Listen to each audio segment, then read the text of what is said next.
Welcome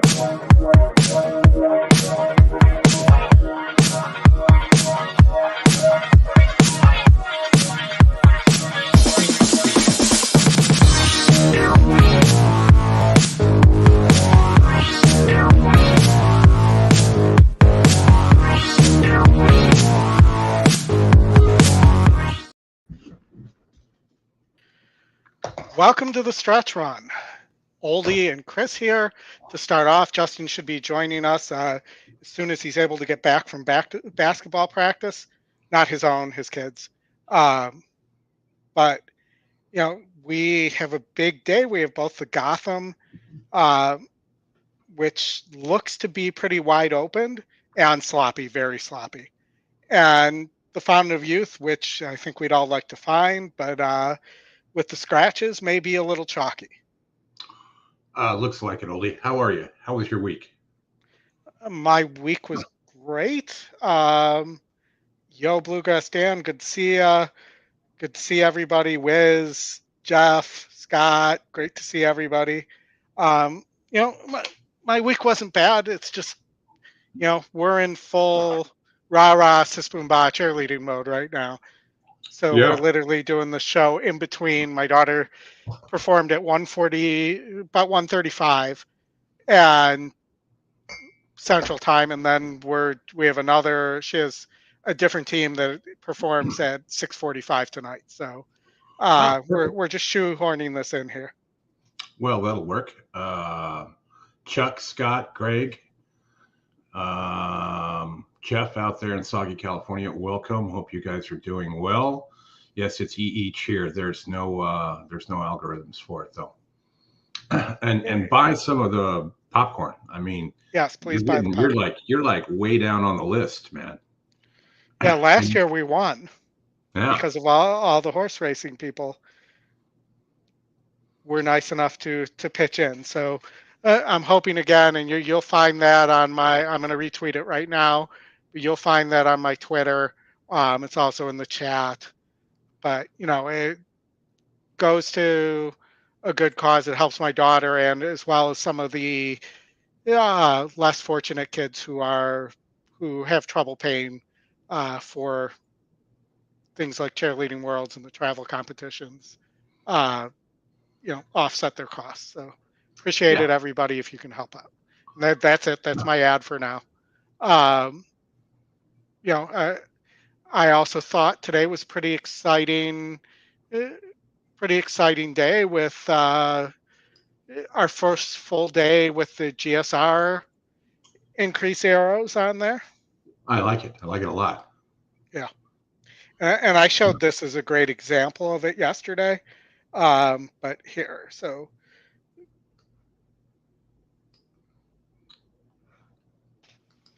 Of course, I'm not seeing it on there right now. So hold on. It may not be showing from yesterday's, but you know, it's a really cool feature. Gives you some information here. So you see in this race, the 10 exact estimate was, you know, the horse I ended up singling here really looked like it was probably a 2-horse race, but it was showing you that the one here, Armstrong, should had a nice GSR increase here, going from turf to synthetic. One little nugget of info, Oldie, if you would kindly navigate to Race View and go sort the tracks. Yes. I saw you posted this earlier. 67% is the win percentage right now. It's hitting at 67% for top win percentage. So looking at Oakland coming up here in race 5 in 5 minutes, the 2 is the top win percentage currently at 4-1. 4 for 16 at the distance. Third off here for Peter Miller. Yeah. So just something to watch. Yeah. Hey, Tony. Welcome, Tony. You know, I do have a bigger than necessary pick 5 for the late pick 5 at Gulfstream. And I do have a skinnier than necessary ticket, late pick 4 for Aqueduct also. So Excellent. mix of both, but I know we got 4 minutes to Oaklawn here. We got 0 minutes to Tampa. Here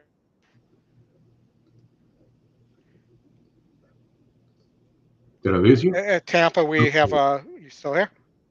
Yeah. One thing I'll tell you right now, I just had a nice little storm roll through, and these typically take about 10 or 12 minutes to get to Tampa. So, Okay. What do you think of this Tampa race? You know, it looks like there could be, well, not value, but it's almost exactly on the morning line on this 4 horse who's the second choice. mm-hmm. Does look like it is dropping a little in SOR.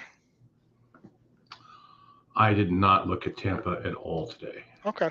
We could skip Tampa. The 4 is a little interesting to me. You know, the long shot also has got some speed. So maybe here with all these numbers, maybe the 9 horse cleans this whole thing up. But um, let's look at the late pick 5 at Gulfstream and start from there. All right, you do that. I'm going to bring up the current contest that's going on at Gulfstream. Scotty's in it. He was in the lead, and then somebody shot pretty high up to like 40,000 or something. Hey Jeff, welcome.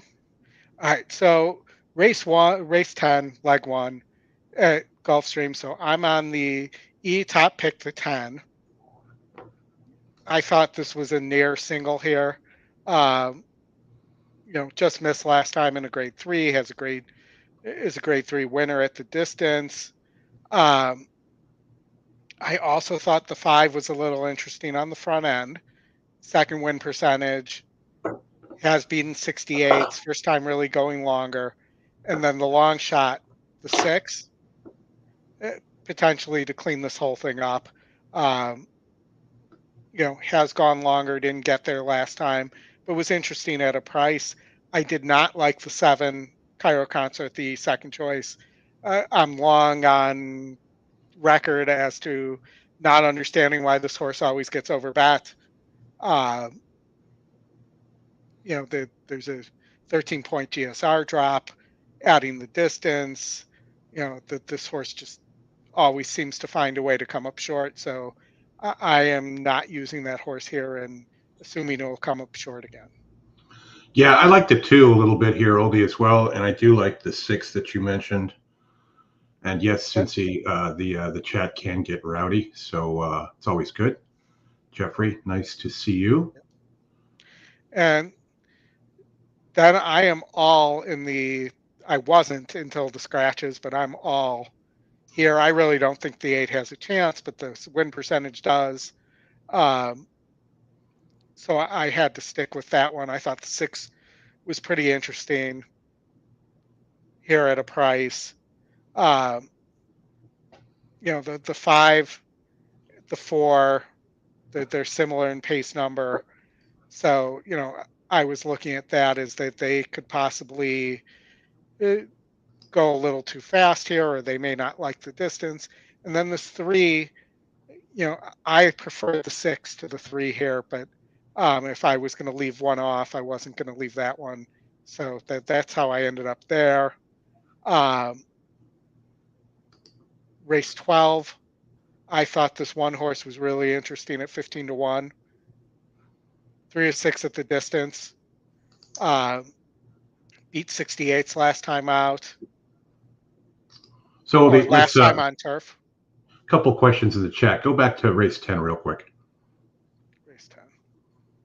So why do I like the 2? I like the 2 because it's got good workout patterns right now. When you look at the GSR on this horse, it is also second GSR at 79. It's 1 for 2 at the distance, so it's 1 at the distance before, and that's the only other one that has done that is the 10. pretty close in GSR right there. I realized that, we're coming off second off the layoff here. Barkley tag is 20% doing that out of 25 races. And when you look at the, there was one other thing. I think that's pretty much it. Those were the things that got me to want that at least included on a ticket. Depending on what I'm going to do there, I'm not likely to play the pick 5, so I may end a double to the 2 from the 9th, or a pick 3, something like that, and just kind of work it into the wagering. Sure, anytime. If you guys got questions, we're happy to explain. Saratoga Flash, gate to wire, huh, Chuck? Well, I mean, the one does seem to have a significant pace advantage. Did win going gate to wire at Kentucky Downs, going a mile. It should be pointed out, though, that Kentucky Downs was very speed favoring this year. So keep that in mind. Maybe temper your enthusiasm a little bit, but you might get a bomb here. I also liked Emmanuel, who I think is just potentially a class above everybody here. Turf King has a GSR increase, AE morning line angle, and that's a Chad Brown, very lightly raced horse. And then the 2 at 6-1, the win percentage is sticking out there, so that was one that I had to use. Grade 3 winner, beating 70s. I think a lot of people like Atone. I don't like the way Atone has run this year, and really dating back to a lot of races last year as well after that Pacific Classic win. Has had several other races on this track, so to speak, and it just hasn't run well. I think Atone will show more speed today than he did in the Pacific Classic, and that has been a recipe for disaster for Atone, and that's also why I'm not sold on Saratoga Flash going gate to wire. Got to work on my verbiage there. And then in the 90s grunge race, as I've termed this, because you have Be My Sunshine, which is close to Steal My Sunshine. Oh, no, I'm thinking of another race. Thought we had tub thumping here too. But the system really likes this for Spansive. I think Spansive needs the lead based on what I'm seeing here, and it doesn't make sense that Spansive is going to get the lead here.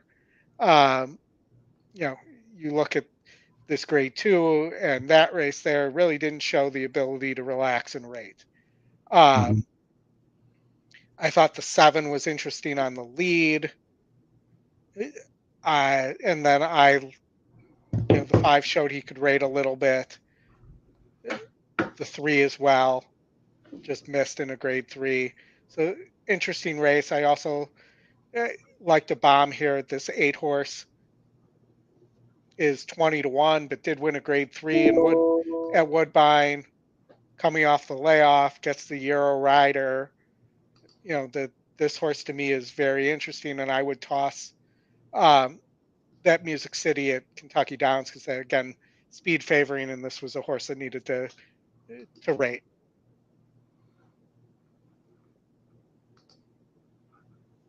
Makes sense so far, guys? Everybody with me? Makes sense to me. Hello, Jonathan. In the last, I just went with Dornach, however we want to pronounce it. I really like the work that they put the video out there on the other day, where he opened up like a 6-length lead on a pretty good horse. The system likes Speakeasy. Speakeasy did apparently run a big buyer. I read something about that today, but I don't like the work currently. And then the 7 horse was a little interesting to me. I mentioned this horse on my coaching class. If I were to add a horse to 7 who ended up being the second choice, but was the long shot when I did my coaching class, I actually preferred the the 7 to locked here, who I questioned whether the post and the run style were right for Gulfstream. So Jeffrey, quick question for you: what race do you want us to talk about, or just in general? He wants some perspective on pace picks the race and kind of put that into how you saw it, Oldy. I'm sorry, you went cut out for a sec. I said he's asking for a pace perspective in terms of any of these races, just kind of in general. And one thing that's coming soon is the see the race before it happens. That'll be very, very cool. But if you can kind of show them how to read that, the pace metric quickly. And we got Justin here, and we got a minute to post. So. Good luck. You're playing. I'm on the 2-6-10 exacta box here. I think that the 2 is completely being overlooked. Chris, are you on? Bring it. I just talked about the 2. It's on the 2 also. I think Highland Grace is really being overlooked in this field, to be honest. But and I want to interrupt your pick 5. Keep going. Yeah, no, so that was it. But so we have a question about how to read the pace metric. So, I typically, as part of my handicapping, sort the pace metric, and when you see a square like this, it indicates any metric you see a square on is an indication of where the system feels there's a decided advantage in an algorithm. So that this is from 1 to 99, 99 being the fastest, and it's based on how quickly the horse gets to the first point of call. So the fastest horse getting to the first point of call. 73% accurate. Tony, I appreciate you too, man. Tony, you're a great handicapper. I love your insights. But I think it's like 93% or 73% accurate, Oldie, at the first call of one of those horses. And occasionally it's off and anything can happen. But I like it because for me, it helps dictate like who's going to set the pace. So I always try to visualize it to an extent. And especially in turf racing, I feel like, but I think track bias also plays into it a little bit, right? Like Gulfstream speed going 1 turn on the dirt's like dangerous on the inside, right? Yeah. I mean, it's just always is. So, and then, we also know that the see the race before it race is coming, and that will show you first, second, third call, and then the finish. And Jeffrey, I think to your question, why it is accurate at the first call, I think, for me, and thinking about that is, horses that are going to be up front like that are going to likely win a lot of races, whether you're sitting off the pace or up on the pace. So if you can visualize that horse being able to get the lead to wire the field can be extremely dangerous, right? And if you were you talking about the 1 Oldie in race 12? Is that what kind of triggered this? No, Jeff had a question, but just a general question. Just a general question, but also when you see a bunch of the pace numbers jumbled together towards the top, that might tell you that there's going to be either a fast pace or a contested pace, or a meltdown. That's where you might be able to look for a horse coming off the pace too. Yeah. Look for those meltdown situations. But I think also look for the horse that's going to sit right off and sit the perfect trip, right? Especially on a day like this, who I saw earlier, right? Irad was kind of Irad day earlier at Gulfstream. I haven't heard where he's at, but he won 3 of the first 5 races. So, and I think that turf race, in race 5, that EquinEdge long shot, like he was going to sit the perfect trip from that 11 post, right? So, I think that, but Jeff, I think that's true. So I think I applaud you asking questions, man. I think, it's the only way you're going to, I think, start to learn. I think those horses will, and you can look in the past performances we call handy view, right? And can that horse, I always say, show me that you're going to be able to do it today, what you just did. And can you wire the field at a a strength of race like you are today? And that's the way that I try to look at it. But this 10's getting crushed. R. Kelly Kim, right? Yeah. All right, they're walking over to the turf right now. As soon as this thing hits $1 million in the pool, they'll probably spring the ledge. I did you already talk race 12, Oldy? Race 12. So that's the one with the one horse. Hold on. Yeah. That's a great race too. These are all just such, I felt like, great races. Hold on. So if I come back here, so race 12, I was on race 12. It would help if here we go. So race 12, the one horse was who you were talking about. My question here, and I'll tell you, I didn't use a tone, but a tone has been, with the exception of the last couple of races, it has shown speed in the past. I think a tone shows more speed here, which hasn't been a good recipe for a tone anyways. But, if a tone doesn't, and Emmanuel, who has had speed in the past too, doesn't, then Saratoga Flash gets away for sure. I'm on the well, we'll talk about that race later. I think the 3 and 4 are very dangerous. Actually, I think the 3 and 4 are very dangerous. I would probably play a 3-4 exacta box in that race is probably how I'll play it. But big pool, 1.2 million. Who won the last race?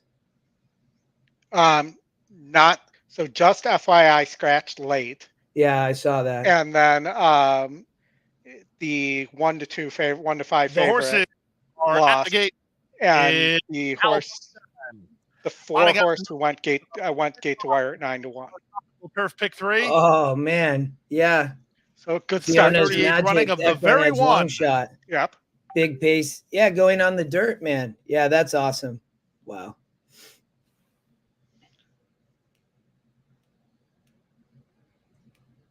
Into line goes Highland Grace, Ready Lady stepping forward.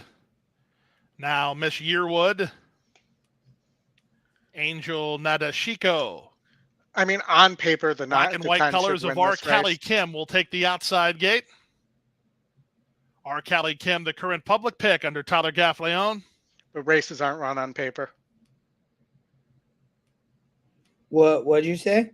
I said on paper, the time looks like the class of this race. I thought the 10 would be tough. I think the 2 and the 6 are extremely dangerous, though. I like the 6. I was not on the 2. I think the 5 could possibly get away here. And they're off in the 36th running of the very one. R. Kelly Kim was off second last at the break. It was an excellent beginning for Angel Nadashiko, who tries to clear the inside traffic, and she does no problem. Angel Nadashiko to the top as they charge around the far turn for the first time. Racing in second is Sister Luann. Cairo Consort's a bit deep on the course. Saving ground is Ready Lady. Viva La Red works between horses. Then it's a length and a half back to the long shot Rosario's Prayer, racing together with R. Kelly Kim. The early trailers include Highland Grace and Anatolian. Out in front of us for the first time. We're off the lead by 6 now as Angel Nadashiko, the California Invader, is sharp early, and 7 in front now. Sister Luann is second. Cairo Consort races from third. Down at the inside, Ready Lady is there fourth, and she's covered up. Followed by Miss Yearwood, who's racing together with a wide-running Anatolian. Down at the rail, Rosario's Prayer. Then it's back to R. Kelly Kim, and out the back is Highland Grace. They have 1 lap to go here. The opening quarter, 23-2. The half mile, 47-4. These are huge early fractions. And Angel Nadashiko tries to catch a mid-race breather. Her lead is down to a length and a half. And racing into second is Sister Luann, 3 wide. Cairo Consort is now third. Up the rail, fourth is Ready Lady. Followed fifth by Anatolian. Sequestered at the inside is Viva La Red, then Rosario's Prayer. Gaffleon has this favorite, R. Kelly Kim, out in the center. She's had plenty of pace ahead of her. 2.5 to Highland Grace, and Miss Yearwood is last as they make their way 4.5 furlongs from the wire. They went through quarters in 1:14-2 as they swing now to the far turn. Angel Nadashiko, but only a neck in front. Up on the outside, Sister Luann is second. Cairo Consort waits her turn. She's now third. Getting started is Anatolian. Ready Lady is out the rail. Viva La Red between horses. Now Callie Kim starts to warm to the task. Come on, Six, Kathleen keep has going. options where he wants to race. She's 4 It's lengths 10. off the lead while angling for a run. On her Come on, back comes Two. Helen Grace as they Get up, sprint for Two. home. Stacking and Come on, packing group. Two. Who do you like here? Off the turn and the stretch drive, and here Come on, comes Six, Cairo keep going. Consort off cover. Anatolian Get up, and Six. charging down the center. Callie Kim. She's erupting with an eighth of a mile to Get up, go. Six. Get up, Callie Six. Kim down the center. Great track. Gaffleon. Yep, you got it. Fronted going away. Callie Kim for Worth and Averill to win by 3. Second is Anatolian. Close after that in 2:13. What were the will pays? Oldie, we can check on EquinEdge, right? We can. We sure Yes. can. David, it's far behind. That's interesting. Yeah, Make I'll sure try to your reset it in a minute. All right, Make so sure your YouTube is all the way up to your live. all right, so we wanted to look at probables here for the 10. Did we get like 14 to 1? Maybe 10, 12 to 1? 10, 6, 14 to 1. Yes, that's good, man. 5 for 5, Tony, on the 10. Yes, 10-6, Jeffrey. That was awesome.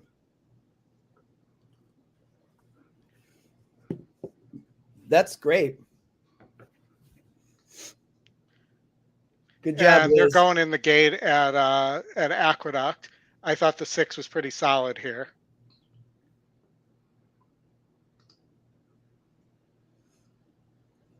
I think it was I'm surprised we got 15 to 1 there, to be honest, but Yeah. the 10 looked to be when I looked at that sequence, Oldie, if I was to play, I was probably singling the 10 there. I just thought that it just looked to be the best horse. I mean, Well, we need to tell just Scotty go to through do something with Cairo Consort and the system, because the system always likes that horse and rarely delivers. I used to play Cairo, and then now the one thing I would say is like I never play Cairo like in these races, but just using the system. Not like it was, but I remember playing that horse a lot. I think you're right, but then now, yeah, it's All right, they're off at Aqueduct. We can't show that race. The you 7. want sound, Oldie? Yeah, go for it. All right, give me 1 second. Race 7, right? Yep. Settled is now a challenging third. In behind them is Sicilian Princess towards the back end of the field. Sloppy track. At the back, second to last. Really gross track. With Magic 23-3 for the opening. Has quarter mile. the speed been Chasing holding? Carmelina. It did in the last race. I haven't been around to watch a lot of Jody's Pride. I mean, that horse is running really nice on the front end like that. At the rail, that's regulatory risk, and under a drive, that's 7's in the lead, Carmelina. The 6 trying to sit right off, but the 7 still has horse. I don't know if anybody's coming. It's Carmelina who's up by I think this 7 might be gone. Jody's Pride with every shot to run. You're behind me, I think. Oh. Reach the top of the stretch. Aoife's Magic is making up some ground. The 6 coming, but Gin regulatory risk. Carmelina's got the lead at the top of the stretch. It's Carmelina who's up by a net. Jody's Pride is trying to push on by Carmelina. Great Aoife's race. Magic is running to third, and Jody's Pride is now letting it out. And Jody's Pride is Seven leading the game. way. Carmelina is coming right back to her inside. And So the 6 was the horse that finished behind, just FYI, in the Breeders' Cup Juvenile Fillies. That horse right there, that 6 Yeah. horse. Oh, okay. Yeah, so that was my late pick 5 single at Aqueduct. I went 2x1 in the first 2 races, and then I'm well covered the rest of the way. And I got the 2 and the 1, so now I need some prices. Hey, Brad, what's going on? You've been doing pretty well this morning or this early afternoon. So keep that going. Did Brad play in the tournament? No, he's doing his own tournament for NHC. He's getting ready for that. All right. Small field at Laurel, guys. Coming up 1 minute away. Jeffrey, I think you can use chalk in a bet like that, man. Yeah. I mean, 15-1 is incredible in a bet like that, in my opinion. I mean, if you can, and then to be honest, there's a big exacta like not tournament, but like on ExpressBet they have that exacta bet today. If you hit the exactas, it's a special pool, so it's going to help the exacta pools too. But But look, I mean, we were chatting with Scotty earlier today, right? I mean, he had a nice exacta that had some chalk in it or second choice or something, and it paid a ton, got him into the lead. So, but yeah, you definitely can use horses like that if you really, really like the favorite. If you don't and you fade those, you're obviously going to get paid more. But you got to a lot of it is just go into the probable screen, at least for me, when you're looking at a race and going and looking at what the double payouts are, and then kind of price shop and see what do you want, right? And then if it's 6-2, 6 over the 2 is paying 19-1 or 22-1 like it is right here at Laurel, then you can go handicap and see if that's legitimate, if you can get there. I would also say, and play your opinion. So in that race, maybe if it's 10-6, play 10-6 a little bit extra, right? Like do box is kind of your saver bet and then play your opinion just cold, right? That could have been 10 over the 2-6 or just 10 into the 6, whatever your opinion is. Because the one thing that I would just say, don't get in the habit of just doing like big box bets, because you'll grind yourself kind of down, and you'll hit them here and there and stuff. But I always try in a vertical bet to still have an opinion, right? Yeah. So Lexi asked for that was my Aqueduct or late pick 5. I thought you could slim this down so that you're just 4-8 in race 8, and as well, I thought you could possibly single the 5 or go 5-3 here in the in race 9 as well. I thought leg 5, race 10 was wide open. I thought this 2 horse for Reed at 20-1 was very interesting. 5-1 on the morning line. I will tell you, I did hear some buzz this week that they're very high on this horse, the 10 just a touch, and that this horse can really run. And if you note, one of these times my notes actually were right. I put likely to hit Derby Trail if wins. Oh, really? You put that on your... That horse has a 4-star Bruno work too, Oldie. Did you watch the work? I did not get it. Again, I've been so... I watched it. Good work. Really nice. I've been so... just trying to squeeze everything in today. What about the 5 horse in the race before? Was it Rotney? Yeah, so I said the 5 and the 3, that you could narrow this down to the 5 and the 3, possibly even the 5 here. And you could go 8 or 4-8 here. I mean, this horse is good, that horse is good. But, I went a little wider trying to catch a couple prices here. Yeah, the Super Chow cutting back, right? Back to a sloppy track. My only question is the pace there. Those 2 horses are going to go really fast. And, you also have a couple horses in the 60s here. So I thought that could set this up for these longer shots towards the back of the board. Madison lost her apprentice tag, I see. Did the win percentage win, Jeff, at Oakland? I wasn't watching. Winners, Laurel. We're off at Laurel, so let's just throw that up there.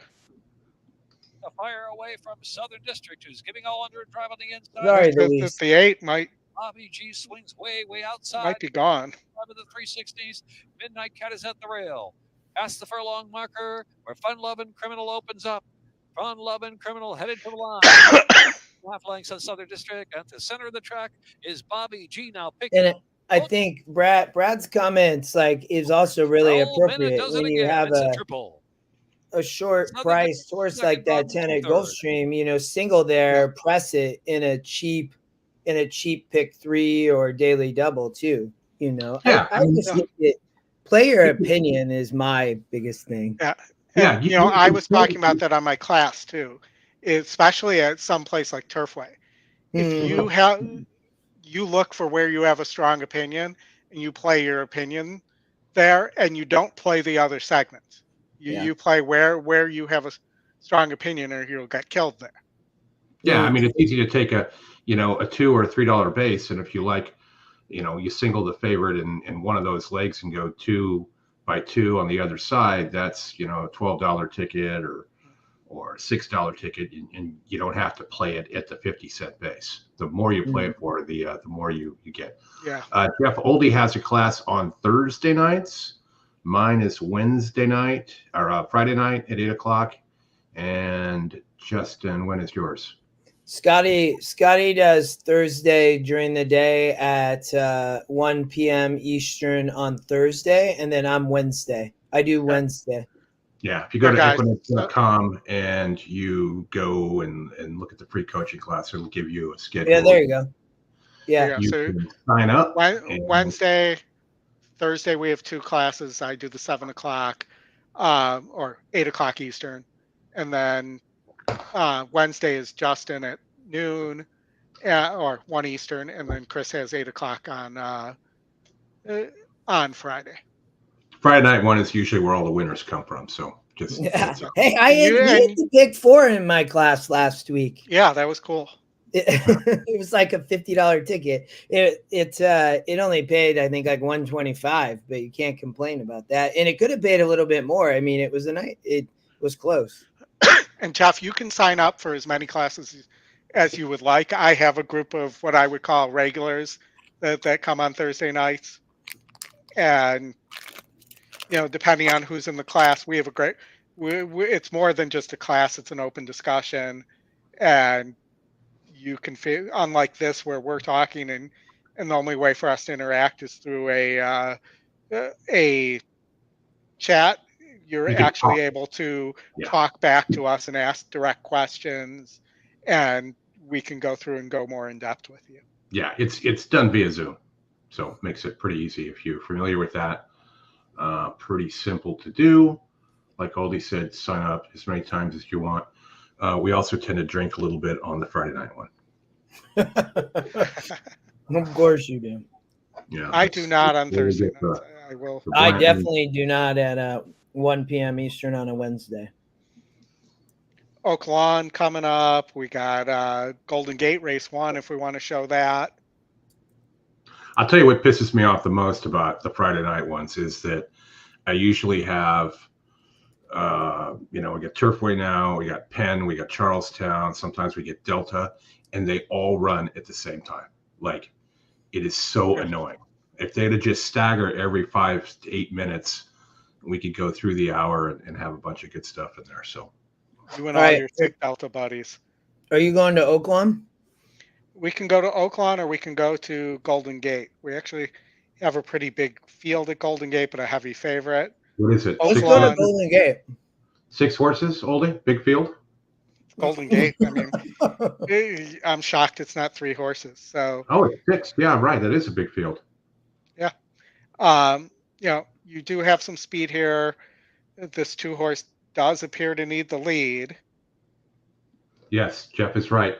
If you look at EE at Race View and you go to the tracks, Golden Gate is the EE picks are hitting at 38%. Yep. So keep that in mind. So maybe hammer really, is this going to set up for there's really nobody who wants to rate here, but this could set up for the 3. Maybe. No. I mean, maybe the 4 can rate a little bit.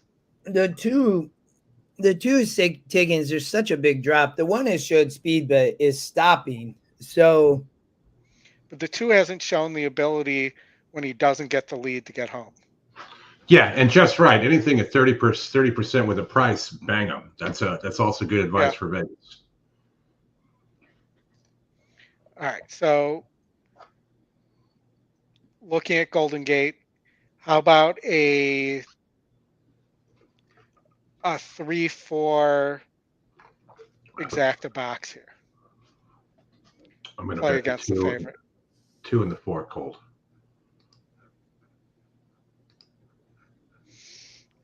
Justin, any thoughts? I was looking at maybe a daily double in the next race to try to beat this 2-horse. Yeah. I'm going to end up going 3-4-6 exactly. I think that the 5 might wire the field in the next race still. Let's look.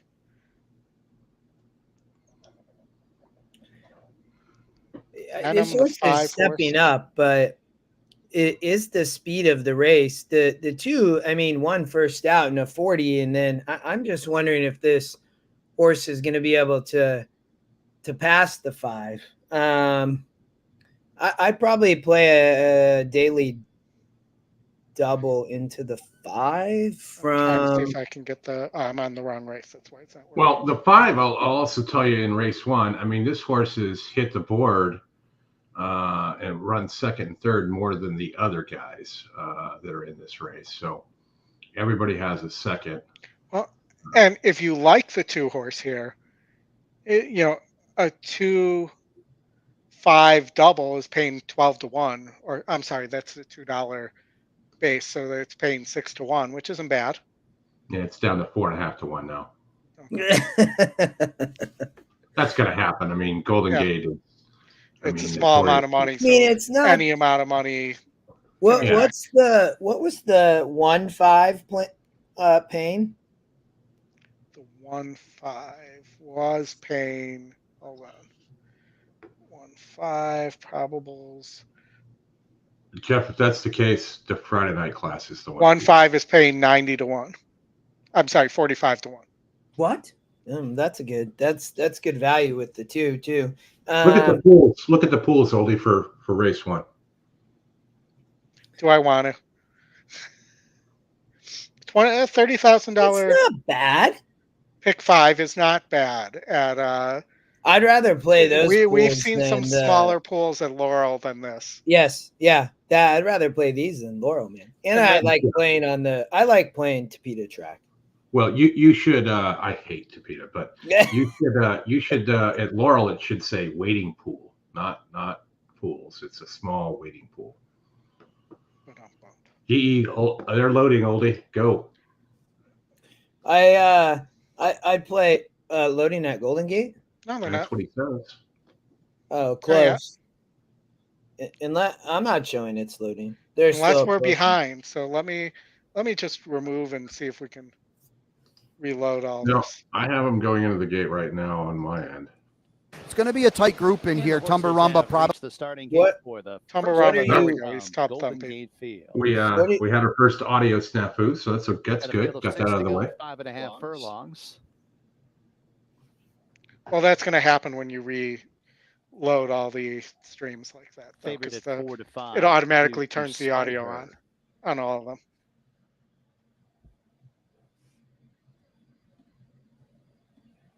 All right, we are almost in the gate. I'm gonna just play a 1-2 into the 5 daily double. Okay.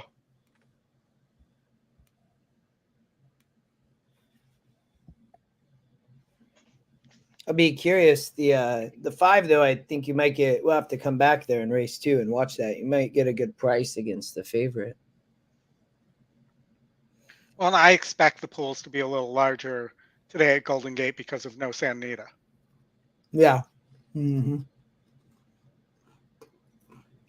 Looks like about 4 minutes still Gulfstream Oldie after this. Okay. I am all in the next. At Gulfstream? Yep. Oh. Yeah, I didn't particularly, this race kind of, there's a lot of these scratches today. Yeah, some of those scratches hurt me. They're, maybe the 5 is the best horse there.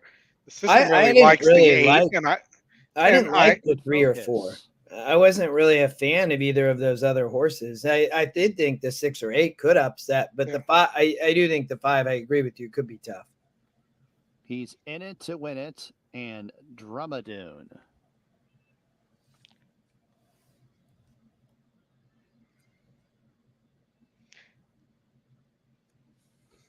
They're all the gates.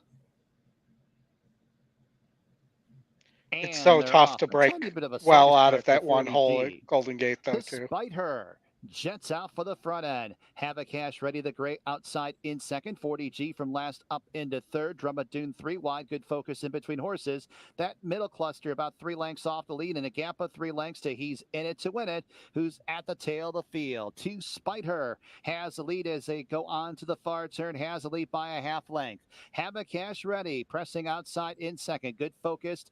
And 40G third and fourth. Drumadoon losing position in fifth and 7 off the lead. Put the and 6 away. In it to win it, who's towards his inside and passes that one. He's in it to The win it. jock's still in hand, but has to go 4 wide into the not even asked. Then you got to catch To Spite Her. To Spite Her It- into the it- stretch has a lead by this horse is about gonna 3 be lengths. gone. Have a Cash Got ready, an he's easy all lead. out. He's in it to Yeah, win it I to the mean, grandstand still side. ran 44 in to like go. 3, To but Spite Her has a big much lead the as they go best. to the 16th pole. To Spite Her, and Asiel Espinoza will win the opener here at Golden Gate Fields by a Well, comfortable. that works. Was it that was expected, kind of. All right, we got 1 minute to post. 1 minute to post a Gulfstream. We know we're going to get some post drag here. Again, this is, You know, I thought that's that what I played. the 3-0 on your, that's your pick 5. Oh, you singled in 14. Okay. Yeah, the I like the 3 and the 4 in the next race. I thought were both going to be tough. Would be, you know, where I'd narrow. I thought, you know, the honey fox I thought was a tough race, Oldy. There's a lot of ways you could go, but I think that's going to be a great race. Good grade 3. How did they finish at Golden Gate? 1-4. 2-4. I'm sorry. 2-4. I think I said that. Oh, nice. Yeah, the That was 2 the picks. romped, man. I got 3-1 on that, baby. Nice. The one broke slow, so that race, it was over at that point. 2 got a very easy lead. So you're saying this race you think is wide open? Yeah, I thought the honey fox was tough. You used coverage, so that doesn't surprise me. You know, and I thought even in, so what, they're in race 11, right? Yeah, I went narrow, and I thought here in race 11, you know, I didn't think that the 3 really was the same horse anymore. You know, it had won a 72 and a 76, has run well at Gulfstream, but has also run at Gulfstream a lot. I think if you look at the one turn form, you know, it did run well a while ago, but that was my biggest question on the 3, Oldie. I thought the 6 is really interesting here. Shaq Diesel, great name. Yeah, I was more on the 5, 6, 8 in this race. To be yes, 5, 6, 8. I tried to get around. I knew the 4 would take money, but I don't. You know, there's not a lot of speed here, Oldie. So that, I think, on the dirt like this is, you know, I would expect you see Gaff be aggressive. I think Louis is going to be aggressive, but it's going to be dangerous in the 5 on the front end. I'm going with the 4. I just like that horse. I've had some success with it in the past, so I'm going to go for that one. It's a speedy type. It's done all kinds of different races, kind of versatile horse. I'll roll with that one at 2-1. When you mentioned Shaq, I don't know if you guys noticed this week, comedian Richard Lewis died. Great comedian. Go Google or YouTube his discussion with Conan O'Brien on seeing Shaq at the locker room. Great stuff. Oldie, where are they at on the track? What's happening? They're still goofing around. They're in front of the gate. Oh, okay. Good thinking. They're back to their old antics. Yeah, and unless there's 2 gates out there, they're heading the wrong direction right now. Oh man, that's funny. You remember back in the day when they used to run like an all gray race on the turf at Gulfstream? They would run 2 races, one on the turf, one on the dirt at the same time. No. I think that was before I entered playing the sport.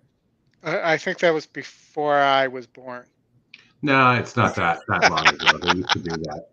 But when they used to do that, I think Colemas used to call those races when he was there. You could do a double, and they're running both races at the same time. This was awesome. So, Justin, I was really impressed with. So I was watching the combine yesterday, Mm-hmm. and I was really impressed with the tight end from Washington. Oh, Westover. Yeah, so he ran the fastest 40 time for tight ends. Mm-hmm. I made some really nice hands catches, because that's what you're looking for.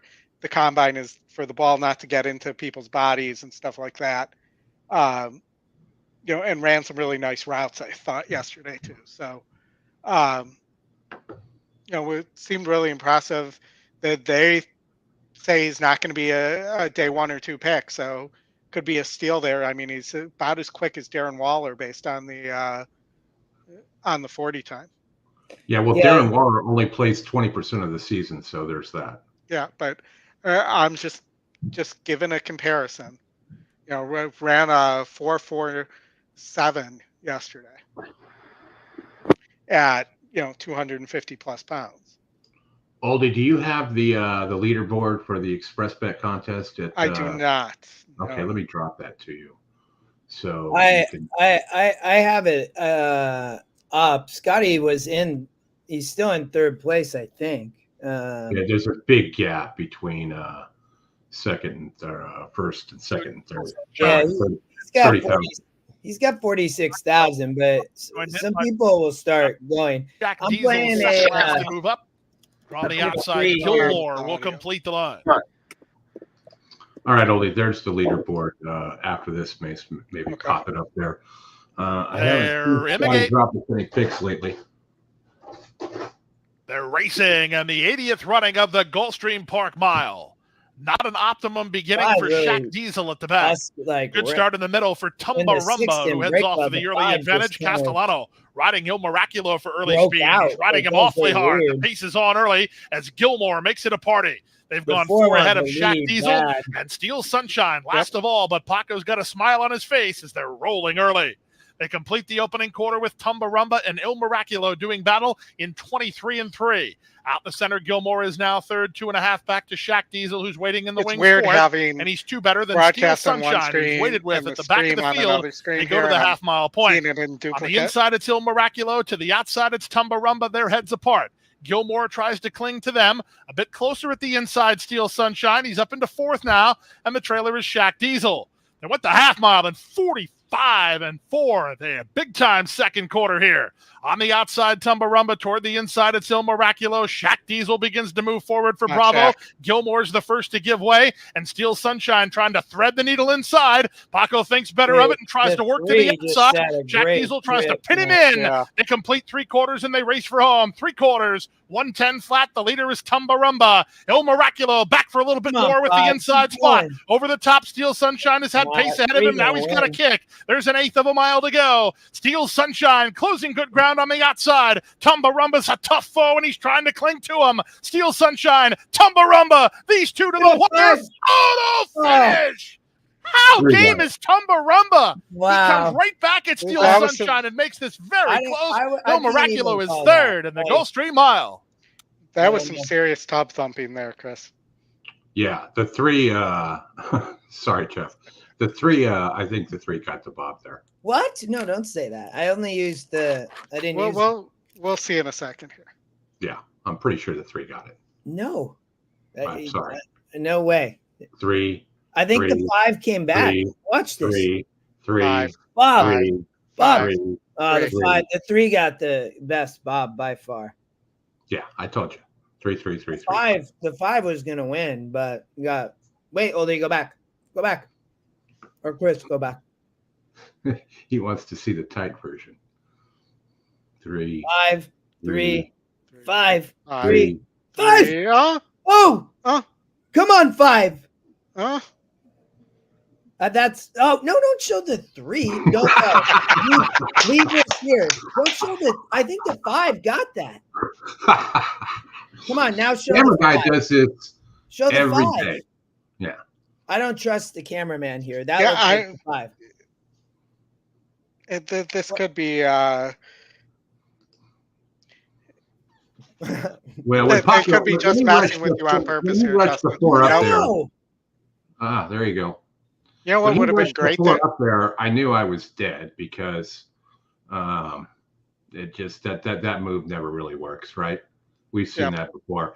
And he shut the door on the 3 and made the 3 go outside. If the 3 got in, the 3 would have won by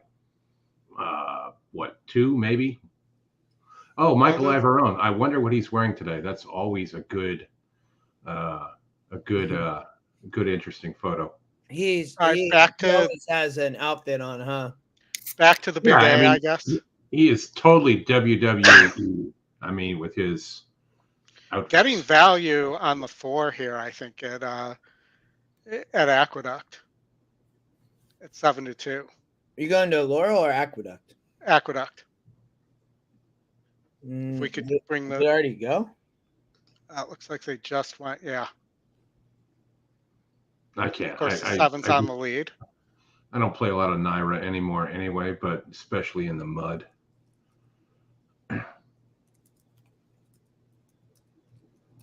I can't tell you who's in what position at this point. I'm just assuming that they're correct.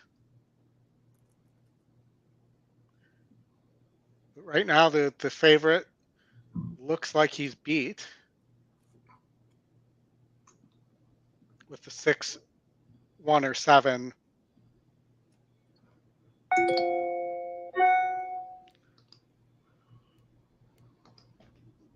Did you play? I did, and I need a rescue here. What do you have? One, get up. There we go.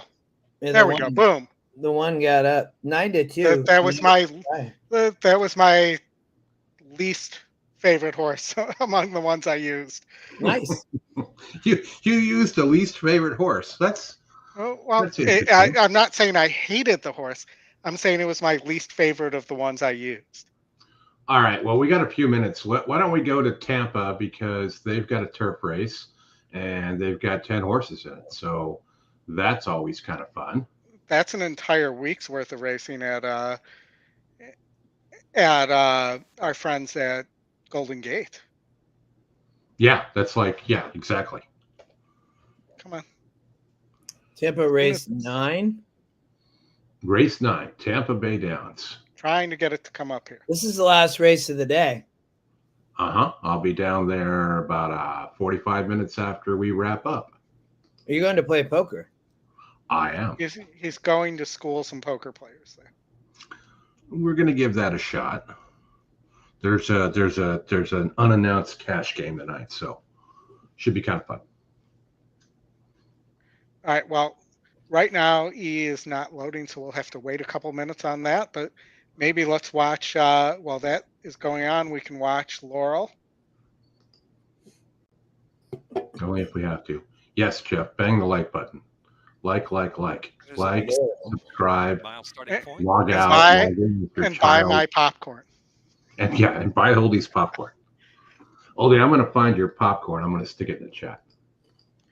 All right. I will just tell people none of this money goes to, I'm not shipping the popcorn. It comes directly from the company and ships directly to you. So there's no funny business here either. What's going to happen? What he's really saying is all the money goes to Oldie, and that funds his Cats in the timber. I'm on the 2 at Laurel. And it is Laurel it is 7-1. 4 to 5. It's good popcorn too. Cats in the timber, the 2 horse. And the Silver Spoon. Yeah, I'll take that ride with you. Sure, why not? I've seen him live. It's a good show. Warrior's Ransom. Brittany Russell here. I Brew. don't know who's sloppy track here, Oldie. I mean, Jeff, Ollie, Justin coaches youth sports, basketball and baseball, I believe, right? Oh, Jeff, yes. For between horses. Yeah, so I just coached the basketball game, and then I got to go coach another one here at 2:30 Pacific. Moving up on the inside. He's ahead Time to is head. it? Oh, in like an hour. In third position. And then baseball too. Fourth row, riding the inside. And Marvelous is next at a two-pad. The trailing the field is Warriors. Freezing hand right now, though. Dr. Abby against the rail leads it. I thought the two could sits off the pace here. A gap of 2, Lady Brew and Cats in the Timber. But the 3 is just a huge stage. Back of the pack, and Warriors Ransom has to pick it up from last position. Only about 6 lengths will cover the entire field, though. Maybe 7. Oh, nice. 14 football. Dr. Abby and Intrepid Dream on the outside get away by almost 3 lengths now from Lady Brew. Cats in the Timber at the rail. Heading into the far turn run, Warriors Ransom second to last, and Marvelous is trailing the field. 3.5 furlongs left to go. Long run of the second wire finish. Dr. Abby scrubbed on for more run at the rail. One of the better There's Intrepid Dream with plenty of confidence right there. It is, Jeff. I do agree with Dr. Abby's trying to dig on her ride out of the inside. Lady Brews on the far outside. Yeah, Jeff, we set a line on it and we bet on it. Get outside, Drew. Get out. Get out. There's a 1/4 mile left to go. Get out. And it is Intrepid Flat. Dream as Dr. Abby trying to give her a tussle still to the inside. Kind of running in Intrepid place. Dream's too much. A touch too much. Way too much. 1/8 mile left to go. It's Intrepid Dream by 3. Dr. Abby second. Third, Warriors Ransom, Intrepid Dream, and Jebby on Toledo. They'll finish off the job to win by 3 or 4 from Dr. Abby. All right, 5 minutes to Tampa. 5 minutes to Tampa. Your 9 horse is your favorite here. Also the top pick and top win percentage. The 9. Tampa, is the track on fire? No, the track is not on fire.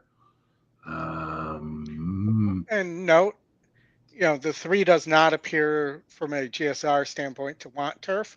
It does have a win against 36s on the lead. And is at 8-1 and is a double-digit win percentage. I mean, you got to look right at the square at the 4 there. 8-1, 3-1 morning line, 4-1 EE morning line, top GSR, 1 last out in a 16K maiden Claymore.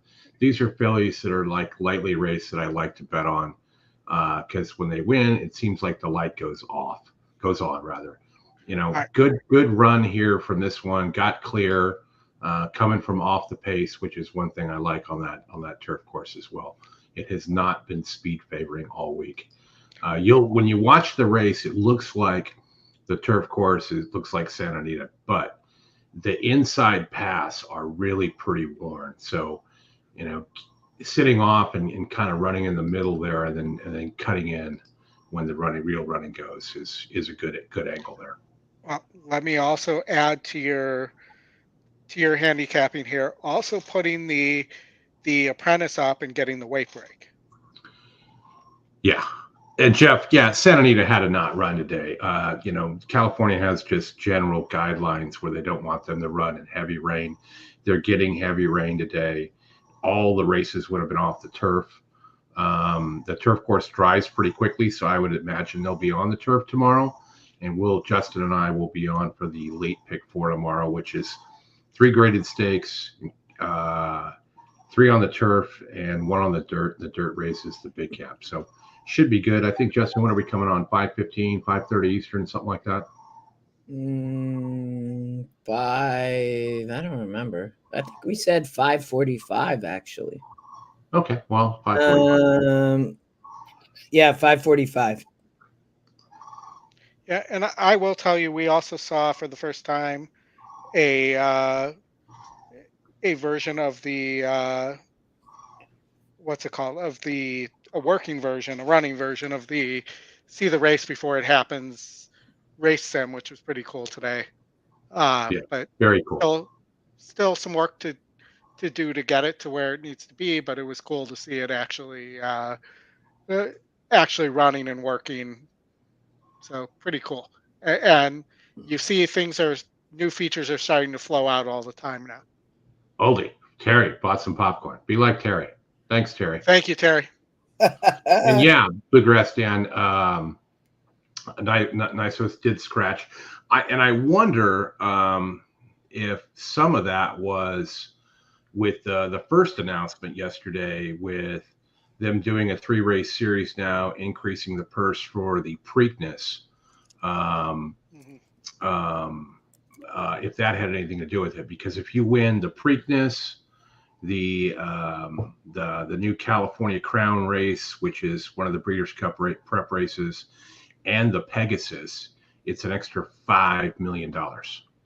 So I saw several people say that this is the Baffert Invitational, but maybe that will be the case. Well, no, that's American Eskimo, not a palm. When you really see what Baffert's going to do, though, will be in that last prep series, because I'm just glad that we can't hear tomorrow. Yeah, all of a sudden my Siri went on. We can hear you now. You're good now. Oh, nope, not anymore. Now we can't hear you. Still can't. Nope. Nope. Can't hear me? Oh, now we can. Okay, so Muth is going to go one place. Probably one of them's going to Arkansas, one of them staying at Santa Anita. Muth and Nisus. Well, it all depends on which ones he wants, to try and get a, into the Preakness, right? Which I think he'll get all the ones that he wants in. Yeah. All right, so let's see. We have coming up here Tampa race 9. We're at 0 minutes to post. I did play your 4-horse as well. Nice. They're nearing the gate, so we still have a few minutes here. And I'm doing just a 4-6-8 exacta in try box and throwing that 9 out, but most of mine is on the that 4. We'll see if we get hammered by the While machine. we're waiting, we're 3 minutes to Oaklawn and 3 minutes to Fairgrounds. So let's just look and see. We're on fire at Fairgrounds. Fairgrounds is a mess. And Oaklawn also, I believe, on fire. Let's see here. Nope. No. All fire. Oh, also, there's a pick 6 mandatory tonight at Turfway. So if you're really brave and you have opinions, that's where to go, because you will likely get paid. I'm curious what that pool is going to be like, to be honest. Hey, speaking of carryovers, I firmly believe that tomorrow Gulfstream is going to be mandatory. They're going to have over 700K in the pot, and they usually do the mandatory the day after a big day. Yep, that's true. And I think they didn't announce it today because possibly there's an easier way to get there when they usually announce that, right? That guy from a few years ago that took it down the day before. Yeah. So I will tell you, the 7 at Oaklawn at 14%, currently at 20-1, is very interesting. Hey, the Ocho's in the house. Welcome, Jen. Good to see you. And see you, John. There's a question here from Jeff. How can I look at EquinEdge and pick a winner or a second place finisher? To find 2 to 3 horses that can finish second, most likely compete with that horse. So, the system's really set up to pick winners. So then you want to use the ticket generator because there are algorithms that pick the second and third horse. So if you run a trifecta or an exacta, those algorithms will help you pick the second and third place horses. They also, some of the things you can do, like for instance, this one horse, you can see has 5 second place finishes at the distance. So, that this is a horse that may be likely to finish second, or a horse you you would want to include in second if I wasn't using the ticket generator. And, I often look for horses that hang. And Justin, you might have a different opinion on this, or just don't quite get there for my second and third place finishers. Yeah, I mean, I didn't necessarily have an opinion here on this specific race, but I Off in could Tampa. see it. The 3 is on the lead, running a pretty brisk pace. We're at about a 47 and 2.5. 4 is sitting in last, biding its time, I hope. Don't we all? The second, New Year's present, CC's Freedom 3 deep in that second flight. Then comes Just Mercy, out Garza in the lime green colors. 4 way in the back. From 6th to still 5 off the lead. Mill Dreams starting to launch a touch from the back. Noble 10's looking dangerous. Now, Always Royal right up alongside. And here's Always Royal coming up to put a nose in front of Noble Tess, who's quickly back. Okay, well, go as wide as possible. Mercy is I think the 4 are done. 6 running, big race, Just Mercy. Yeah, 9's going to win, though. 9 gone. Noble Tess is back to 3rd. Then comes Al Garza, but a 16th to go, and Always Royal is clear. Always Royal, Just Mercy. Now, that's something good to call out there. It's like, look at the 3, still ran 3rd. The 4 beat the 8. So if you had the 4 over the 8, then good for you. All right. So I mentioned the 7 at Oaklawn. Here, Macho Rocco, 14%. Has run races that are pretty decent. You look here at the 4 horse, who is your second choice, and has wins that are better than the races this 4 horse has been winning in terms of SOR, because it's been winning 54s, and we have a 58 and a 56 on the 7 horse. So also has some speed. So maybe you do a 3-1-7 try here, or a 3-7-8 try. It's a little interesting too. Just remember the 67% on the top win percentage at Oaklawn. And we're still mulling around. We also have to watch the race 2 at Gulfstream to see if we can get Justin's double home. I'm playing like a really cheap pick 3 and pick 4 there too, Oldie. So we can watch Oaklawn, and then we can hope that I think the 5 even in the next race is going to be tough. So both the race 3 is a little bit interesting, but it's actually not a bad sequence, I thought, for just small fields. So Macho Rocco, you're on the 7 horse, Oldie. Here's King Peanut. Yes. Will do. We're ready to go. I just did a $10 win place show there. We're off. Bohemian Bow rockets out of there. Caught a beautiful beginning. At that price. Sent down to the gate to get to the front. Hit scene, the recent maiden winner, up to apply pressure at a price. He's a half length off of Bohemian Bow. Willow Creek Road down on the inside. 3rd spot, Macho Rocco. Alongside of him, King Peanut is wide on the course. Then comes Lockmore. He's alongside of Peace Dog. The first 7 only separated by 3 or 4 lengths into the turn, and a gap of 3 to Navy Seal, who's at the back of the pack. Into the 4 turn, Christian Torres lets Bohemian Bow stride clear, gets to the fence, and leads a length and a half. Hit scene already under pressure. Willow Creek Road moving inside of him.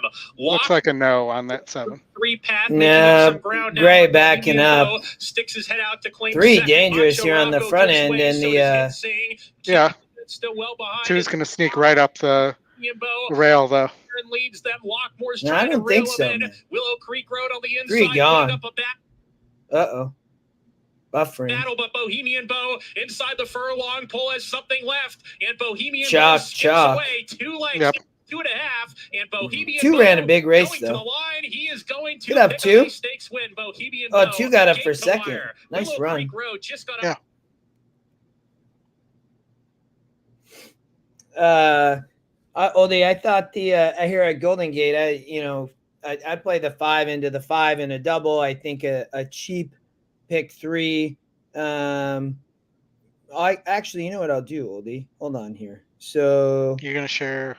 yeah, I'll just share real quick. It'll make it easy.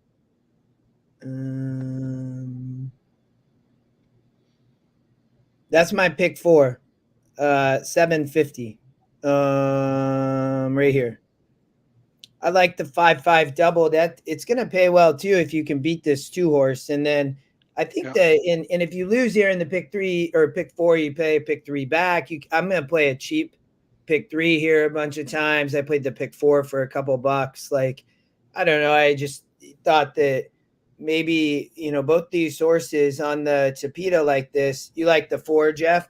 I thought this horse could be dangerous on the front end, and in the next race, it looks to be a lot of speed sprinting, but I think the 5 in the next race is the top GSR here in race 3, Magic Chrome. Oldie, I lightly raced, the 1 gets over to the Tapeta course for the first. I don't think necessarily just looks like a lock. So, in this race, the morning line, we're kind of all over the place, but I thought the EquinEdge long shot in race 3. But here, I don't think this 2 horse, it ran second. A lot of these horses have, the 4 is 1 for 36, the 6, the 5 is still lightly raced along with the 2, but I went the 5 here. I thought maybe just be dangerous on the front end again. Only won at 32, but I think this horse has to get the lead, but should get the lead. I don't think the 2, maybe. I mean, maybe Santos Rivera sends here, but I thought Castellano is probably going to get the lead, but we'll see. Yeah. No, and I don't love the 1 here. I would be something like you could do something like a 5-4 straight here, or a 5-2-4 straight try.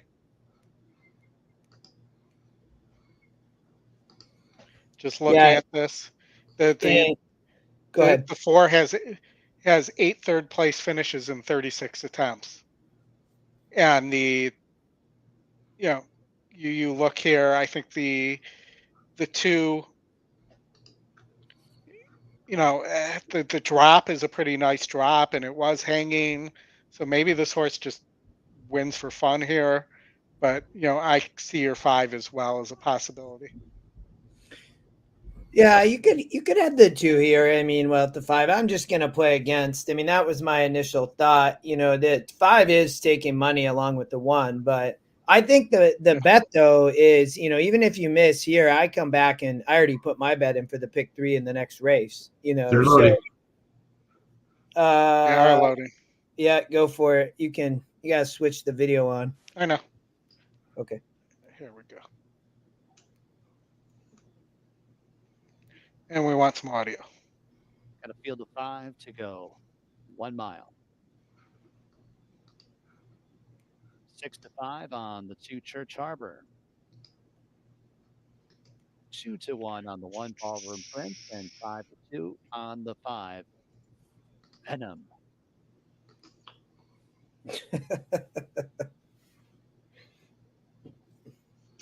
Oldie, when this race is over, will you bring up the leaderboard for the contest? Yeah, I already have it. I just got to refresh it.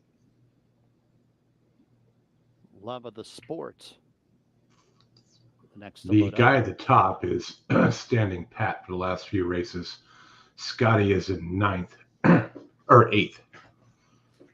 Yeah, he took a couple swings. He needs to make a move here soon. Soldier. Well, he taking swings. I mean, in the way he plays, man, one of those he'll pay 20, 30 grand. So he's going to need close to 30 grand to get to first. And they're all in the gate. Ooh, got a couple. Not all of them. No, you never like to see that. That's Oldie, who's the other audio? Venom broke through the gate. There's one of the It is Laurel and Hardy handshake. A little wound up. Never want to see your horse break through the gate. Yeah, let's see. Are they scratching the horse? Well, it's California, so they'll definitely take a look. If that was anywhere else, they just put that one right back in and go. It does I think look we like saw they that are. last week, Justin, or 2 weeks ago, where like one or two broke in and they loaded one back in from the front and one back in from the back, and they went quickly. So I played a 2-4 straight exacta. It's I canceled a couple of. I kept one bet, but never like to see that. No. We'll see here though. I think they're reloading based on where the jockey was kind of waiting. Yeah, I just moved my Venom coming forward.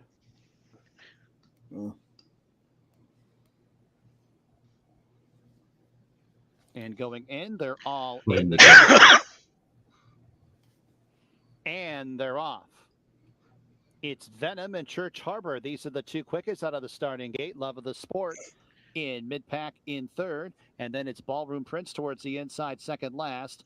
And Winter Soldier. Still get a good price, 3-1. Circle around the first turn. It's Venom on top. The lead's about 2 lengths. Church Harbor rates in second. Yeah, but how many times do you see horses wire on the Tapeta at Golden Gate? Ballroom Prince towards his It's nothing uncommon, man. Like I said, he's the right 24, but as they run to the especially keep in mind the weather-wise and everything. Venom I mean, calling the shots in the front end, has the lead by 2 lengths. Church Harbor races in second. Ballroom Prince, red cap worn by Cristobal Herrera in the third spot, 3 lengths off the lead. Love of the Sport nudged upon 3 wide fourth, and then 2 lengths slowed to it Winter Soldier down a little bit, to the but back as they make the entry into the far turn. Venom goes through the opening half in 48.5. come on, 5, keep going. Has the lead by 2. Church Harbor gets his cue to go after the leader in second. Love of the Sports, but under a drive for the last couple furlongs. It's Winter Soldier who's out of last, and Ballroom Prince has been shuffled back to the tail of the field. As they arrive at the top of the stretch, it's Venom who's the first to face us. Church Harbor comes to confront as it's Winter Soldier who's 3 wide, and then it's Love of the Sport outside of him. Man, 1 furlong to go. 4-6 will be. Done the better of Venom, but it's Love of the Sport on the outside. 6 not going to get there though. 4, I think, going to win. Should have boxed this. Along the rail. Love of the Sport. 2 going to hang on. Here's the winning line. 2 hang on. Boom. Really close. $10 exacta. Love of the Sport. Yeah, and again, we talked about this earlier, right? That it's winning at 30%, 36%. That's your top win percentage there. Yep. So straight exacta. Let's see. Your 2-4 is paying 7-1, not too shabby. No, I'll take. Yeah, well, 4 might have gotten the bob. No, I think that was 2. We'll see here on the replay. It looked like maybe on the last bob the 4 got there. No, it didn't. It was just the angle. It was a Turfway angle there. Boom, 2. All right, Aqueduct race 9. Why don't you go to okay, make sure you get the Gulfstream in time if you're going to Aqueduct. First. Second, the 4, Love of the Sport. Third, the 6, Winter Soldier. Fourth, the Tom Fool. Ballroom Prince. And we will keep an eye here. I'm watching Aqueduct. I mean, Gulfstream. They're standing around. We can probably get the leaderboard in there. Yeah, let's do the leaderboard first. All right. So Edward there has been in first place for quite a while at 46,000. And Scotty is down there in 8th place. And if you scroll up a bit, he's above our 9th place person. So is the guy in first, is it Deaky or Dicky? It's we'll just call it first place. Okay. Yeah, because you also got the guy in 9th, right? Yes. Yeah. So, I mean, we could go back to the junior high and make all kinds of jokes. Justin's trying not to laugh. I can see his face there. Yeah. He's trying not to laugh. Justin, you missed the pre-production show with Oldy and I. We had all kinds of things worked up for this. Yes, interesting day for sure. Interesting leaderboard. Let's get, Scotty's got some work to do, but isn't in bad shape. But I think we all expect that Scotty's got some all-in play up his sleeve here. He's got to. I mean, that's a good thing for the chat. It's like Dick Best. Yes, Wiz. Very well Yes. timed. But drop your stuff in the chat. What's your best bet for Scotty here? What does he got to do? What's the exacta? What's the try? He hit one today for a ton of money, which was nice, and been kind of bleeding since. But give him stuff. We can drop it to him in our chat. See if he likes it.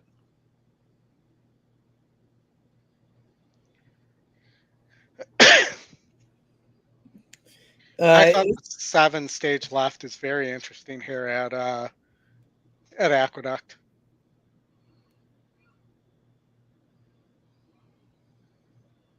Here, I'll show you what I mean.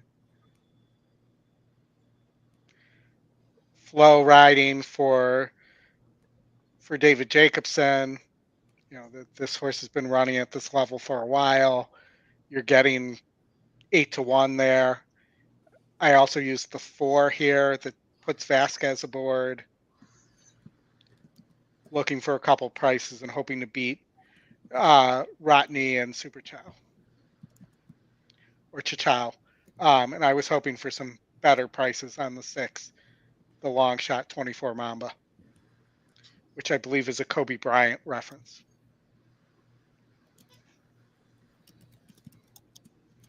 Jen also on the 7. Not the 8? The 8 scratch, so your joke doesn't work here. I know, but still. Probably could have got the 8 earlier today. Dude, the weather at Aqueduct is awful. What is happening? Yeah, it looks like they're having a nor'easter there. Yeah. That's And crazy. 24 Mama is going, no way, I ain't going in there. He's Right. like, no, I'm done. Remember that horse last year at Charlestown that would like have a 13 length lead and get to the home turn and just bolt for the stables? I mean, it's Charlestown. I'm not surprised. But no, I do not remember that particular. Yeah, there's somebody in here that will. Justin's got his Gulfstream Park Race 12 wager in. 4 to win. 4 over the 2-3-10 exacta. 3-4 exacta box saver. Last to load to the outside. Yeah, Jen, I know. It's hard to predict the weather, and what they don't want is it to pour, and then they have problems and have to cancel. So the fact that it's not pouring bodes well for tomorrow for them. And they're off. Less for most Here at the start downtown. Yeah, Chipley 6 Brown. decided not that it didn't really want to be in the gate either. Hopped, Oldy. 6 hopped. Rodney is joining them 3 wide. They fly in the early stages here of the Tom Pool, and Rodney at 7-5 is taking the front, is ahead in front, but Super Chow does not want to Oh, give man. up the lead. They're going to wing it here. Yeah, that's what I thought would happen. Down in behind them. Downtown Charlie Brown is taking back. 5 shot off, actually. Also trying to progress forward comes stage left and Manny Waugh. They're running pretty fast, though. Start is 24 in the slop. 2 and 3 for the They are opening just 4 miles better at than, Tom Pool, like, and up on the outside, I think these were Rodney the is back 2 in horses, front. so Super Chow is back for more. Manny Waugh has got the journey here, and Manny Waugh is just looming up on the outside. Stage left is following that move from the back. Forgot about Manny Waugh. Also downtown Manny Charlie Brown. Waugh's been around a Super while Chow at has Aqueduct. the lead, and Super Chow's trying to kick away. It's Super 5 got to Chow get on the right back lead. by a length. Here comes Rodney and Manny Oh, my Waugh gosh. out of it. Set up 24 on the grandstand side, 4 stage big left. time. They haven't got to Super Chow 3. yet. It's still Super Chow Yep. holding him off. Manny Waugh with every chance. Super Chow still there. It's Super Chow. Would have up been on nice to Super get Chow. Manny Wow. Super Chow wins the Tom Pool. Super Chow over Manny Waugh. Stick.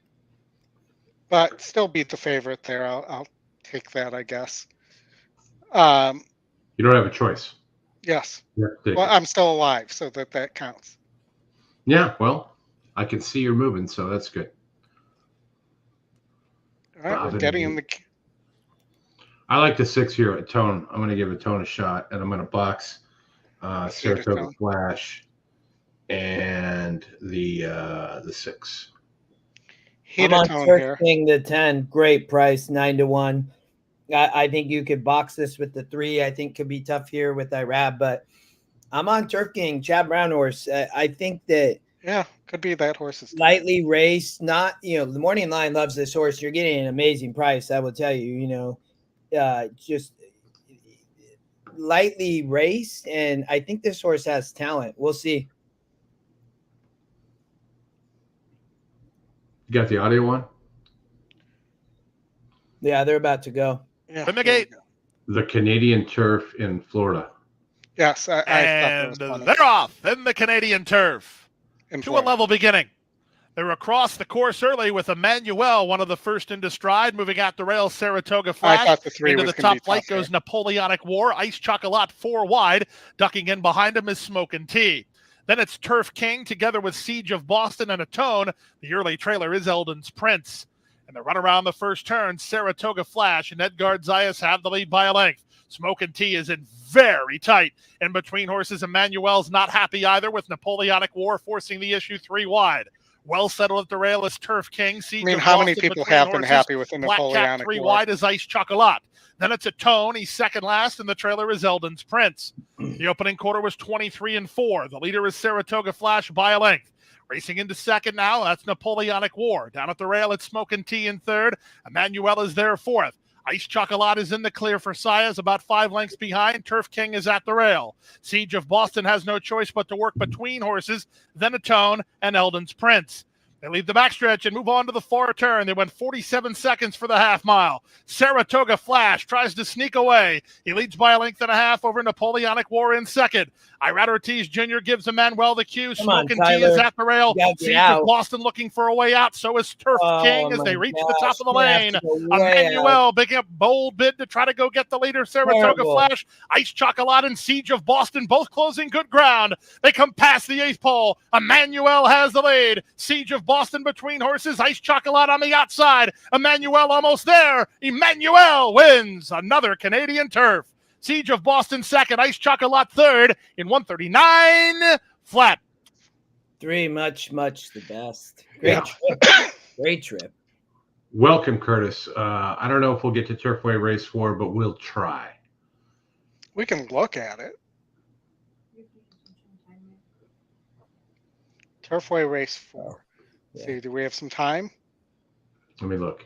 Get there Yeah, and I'll see where we're at. Yeah, we're good. We're going to miss the Sunland Park Race 7, but that's okay. I make it a point to miss Sunland Park 7th race every day. Yeah, like I do. Hey, you can find some quarter horse race there sometimes. Yeah, so sometimes race 1 through 6 is good, but you just got to skip race 7. All right, so we want to look at Turfway race 4. 4, yes. 5K claimers, going a mile, so 2 turns. You have a top pace horse that's a money bag, has a win over 52s on the turf. Throw it out.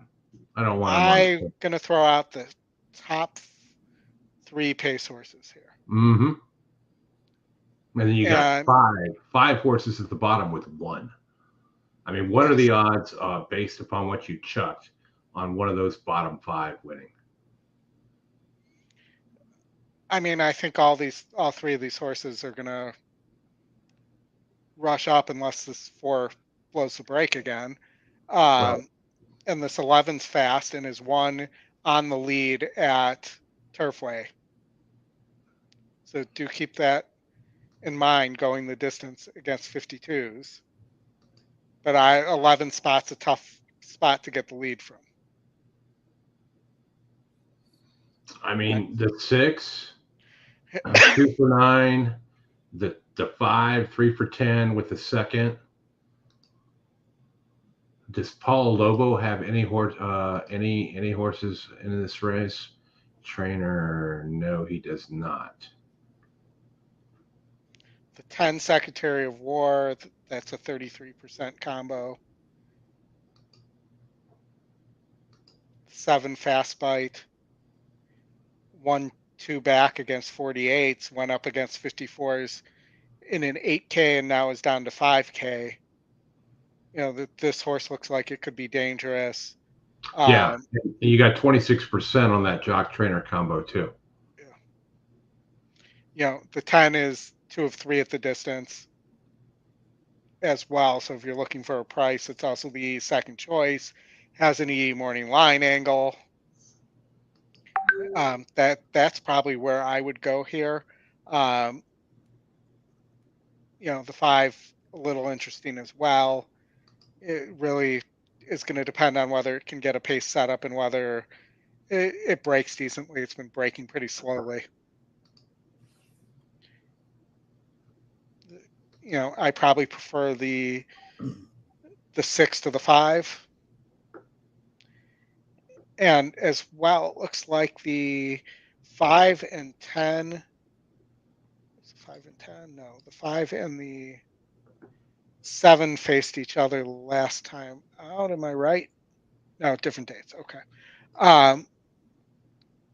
But, you know, I think the 6 is a little interesting.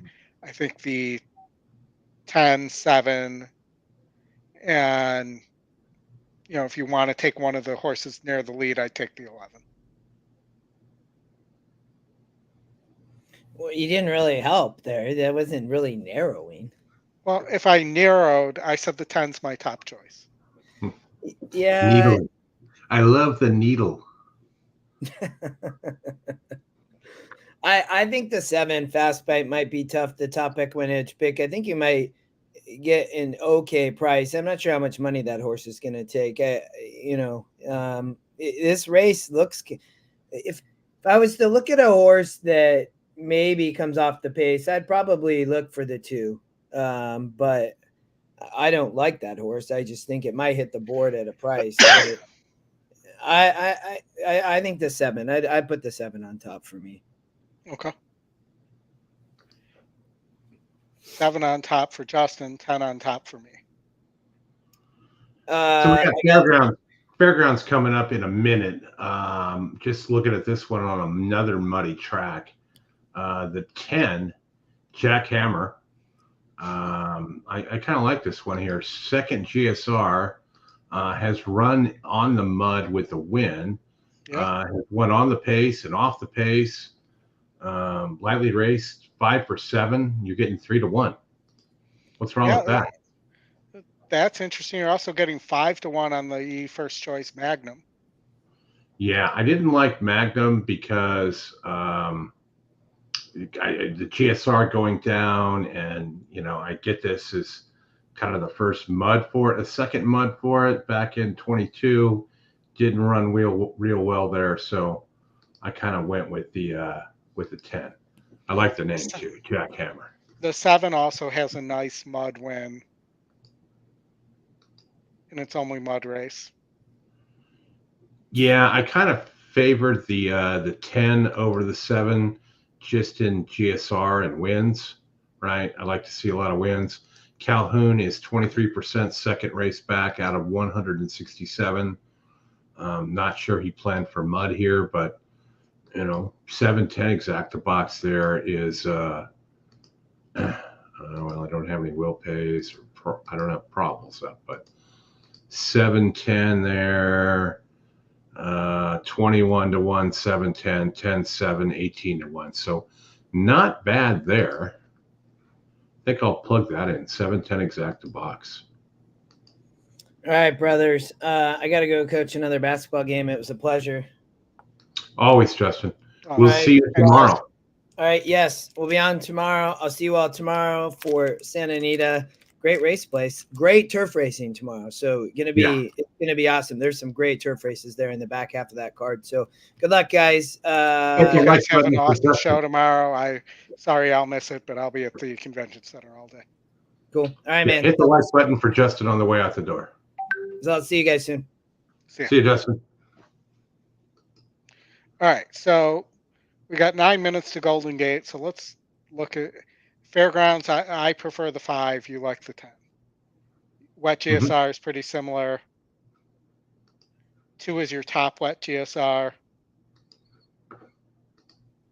but hasn't shown as much, hasn't beaten as good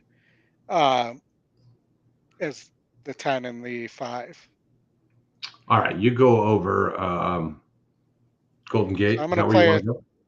No, I'm going to play a 10-5 exacta at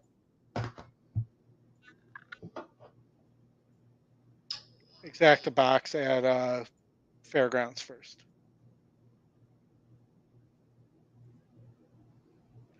And we have Oak Lawn coming up. I'm just going to take a quick look at that, see if there's anything interesting there. Alan, you're live to the 45 at Gulfstream, Turf Pick 3.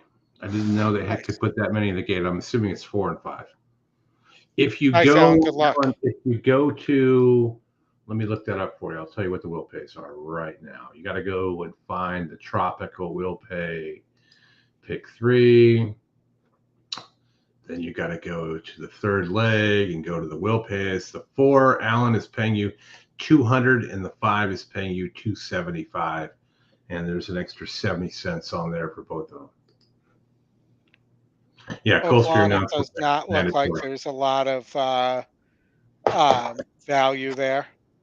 Yeah, Jonathan, as I've been saying for the last 3 days, Gulfstream is going to be mandatory tomorrow. So no big surprise there.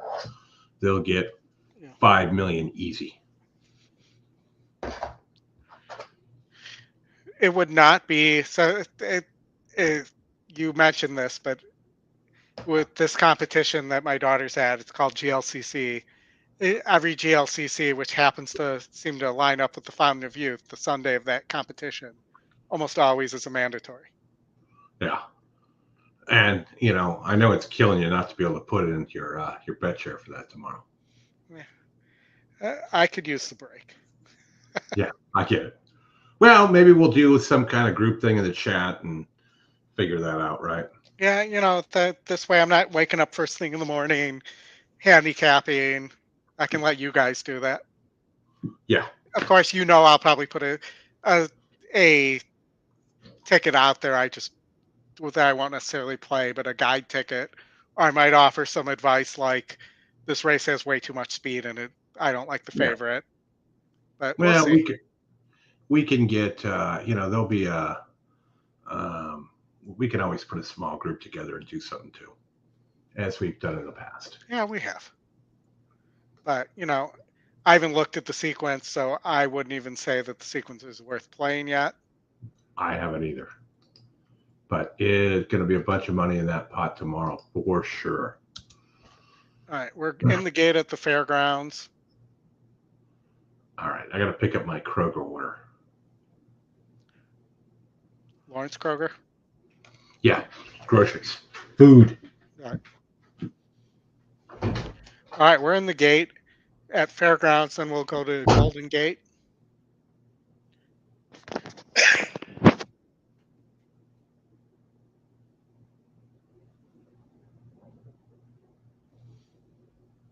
And they're off. The 5 broke beautifully, so did the 10. Fairgrounds isn't nearly as nasty looking right now as Aqueduct was.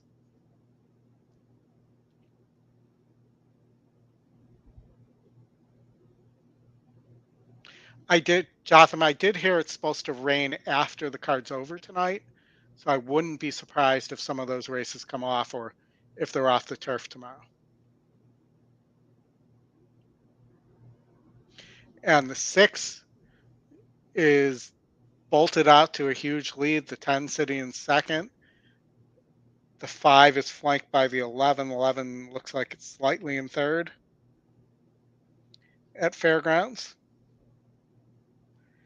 as they make the turn here. The 10 closing up on the 6. The 11 looks loaded at 19-1. We'll see if he's able to maintain that run. It looks like yes. Getting away from the 5 right now.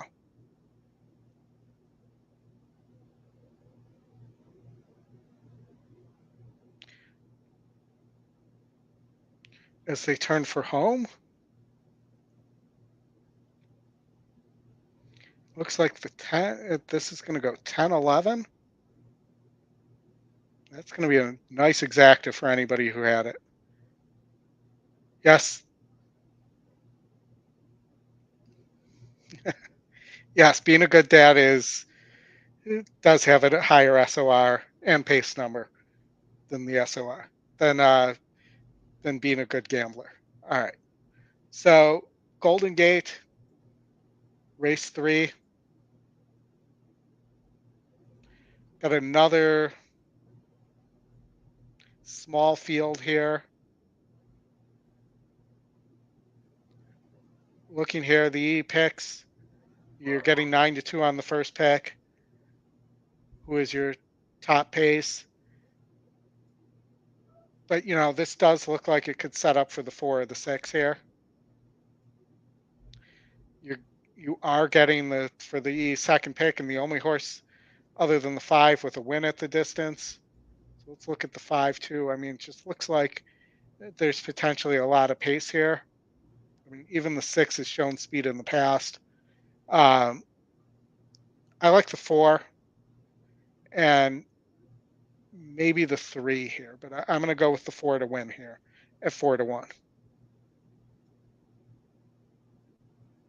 at Golden Gate.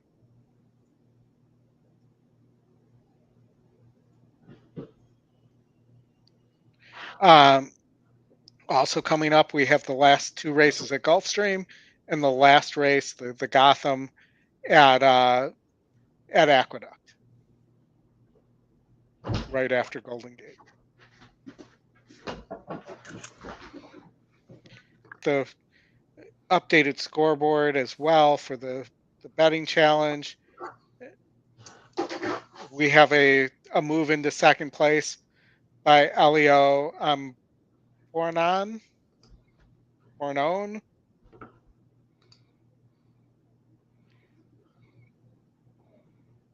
And Scotty may be done. No, Scotty still has a little left, but has dropped to 26, so he must have played a big.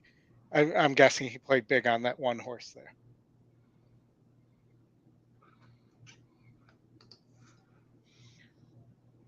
We did have some movement on the board there. All right. So I went with Chris at Golden Gate. I went with the 4 horse, the second choice here. Looks like there's a lot of pace here. You're not showing the screen. There you go. This horse has shown the ability to rate in the past. I didn't really love this 6 horse that's getting bat. I thought the 3 has a shot too, but the 4 is my top choice there. Yep, Bluegrass Dan, you're 100% right. Oldy is a good dad. He's got a good higher SOR than being a good gambler for sure. Well, and Chris knows because he deals with me on a daily basis. That I'm running all over the place, even when you guys don't see it. So, yeah. All right, we're getting close to the Golden Gate here, and then we will have. Who's top win percentage? The 3. The 3 is top win percentage. Yes.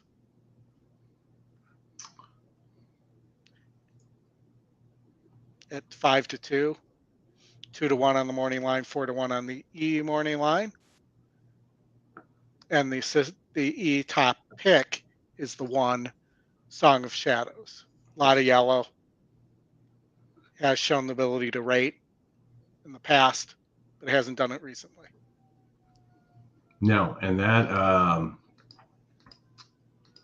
let's see here. You're still getting 38% on the EE picks there for at Golden Gate. And the long shot, just to point out, it is lightly raised. Mm-hmm. So, it may be able to rate, and we just don't know it here. But keep that in mind with the long shot. There's no great prices here. Correct. We are heading into the gate, so we're going to switch back, and then we should be Aqueduct. Box great and $150,000 guaranteed. And there's Nick. Double with a full field of 11 runners.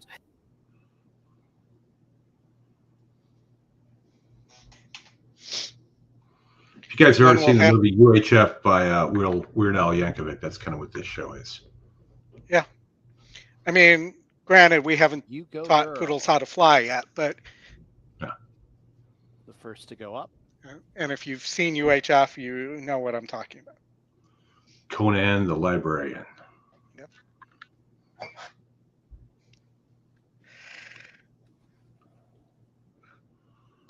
Gandhi too. Now, hit the It's time thumbs up button. Magic Jeff, you are Chrome. right. Let's hit it. Hit it like and log out, log in as your wife, your child, your Strange parents, addiction. whatever it takes. Song of Shadows to the rail stall. They're all in the gates. Scotty's going to have to craft some kind of exotic bet here to get And they're off. up the board. It's You Go Girl and Song of Shadows. These two accelerate out for the front end. Magic Chrome stalks in third, and then to her outside is Strange Addiction, and Ready to Gig is at the back of the pack. Not now. to be mistaken Going with through Jane's towards the Addiction. inside, it draws within 3 Correct. lengths of the lead is that one. As they travel up Good the live backstretch, it's Song of Shadows who wanted the lead and has it with a half mile to go. As it's You Go Girl pressing the pace outside. I in do have to second. say Magic the will Chrome pays at ready to get Aqueduct don't third make and any fourth, sense. and Strange Addictions You're at the not back of wrong. the pack and about 4.5 lengths off the lead. 3 furlongs to go. Song of Shadows and You Go Girl. They've been first and second for the last couple of furlongs. Magic Chrome forcing the issue on the outside. in I shouldn't be third. Ready to complaining. Gig needs somewhere to run, and Strange Addictions only 3 lengths off the lead. Pretty much everyone's got a chance. Come on, here to Ready. reach the top Come of on, the well, stride. You Go somebody Girls, needs the to scream target has the giggity, lead by giggity, a length and a giggity half. if Ready to Magic Chrome is Gig all out, and then it's were to Ready win to here, Gig but is not going to towards win. the So inside, followed up by Strange Addiction, but with a Again, 16th top to go, pick. it's You Go The Girl. algorithm is Handicapper's working. clear by 4 lengths over It's the Ready same to thing we Gig. saw in the last It's race You at Golden Go Gate. These Girl races are all the victorious. same Ready to Gig usually. and Like, Strange Addiction third, fourth. sit off the Magic speed Chrome. and go. well, it's also all about the turn for home and where you Hmm? are. All right, so Aqueduct, I'm sure I'll suffer another crushing loss there, but I love it. as I tend to on the air. But I am alive to the 2, 3, 7, 8, 10, 11, 13. Who aren't you alive to? Let's go with that. Well, I'm not alive to the 4, Pletcher 5, and 9, 6. who I would, and the system wanted to use the 4 and the 9. And I did not use them. The 9 had a massive wet GSR drop. You know what? I think for the Doug O'Neill horse, Abel Cedillo was supposed to ride that horse today and went out there, but I saw a tweet from David Greening that said that there was a licensing issue. So Gomez is riding the horse now. Abel Don't know and what that could Cedillo. be, but whatever. I mean, the 2 would be nice. I would take $500 on the 3. I just kind of want to get this home. Well, sure. When do you not? True, very true. But I'm just saying, I just get this home. Oldie, answer that question. How do you find the wet GSR? Well, It automatically defaults to wet GSR now. Back in the day, Yeah. it did not do that. back in the day, you had to go in here, and you had to click on GSR Plus, and you had to go to the wet GSR tab and sort here. But here, let me show you what I saw, because I handicapped this before the system had switched over. So I saw this horse is a 59 on wet and a 70 on dry. Yeah, and the trick here, Jen, is that when you go up there at the top there and you see the sloppy, that is picking that up from Equibase, and that is changing everything to use the wet GSR angle. Like Oldie said before, you had to go back, and it was double clicks to go through the whole field, which was helpful because if you knew how to do that and others didn't, you could find some nice ones, Yep. which was there was one at Lone Star 2 years ago that was a first-time starter I had, and singled that one. I went all everywhere else. And the wet GSR was 99 for that horse, and it just romped. and got prices everywhere else in between and scooped the pool for about 30 grand. But they've made it a little bit easier now. Yeah. I will tell you, I was a little interested in this 13 horse. I don't particularly like the post for Christoph and his Clement. Capital idea here. Winner second time out in the slop. Yeah. Post is terrible, but brutal conditions as they go to the gate here at Aqueduct. I'll put the audio up, Oldy. All right. And the system liked this 8 horse a lot at 20% for Cox, the other Brad Cox horse. So we'll see what happens. The other, because there's actually, I believe, 3 not Brad Cox, but Brad Cox.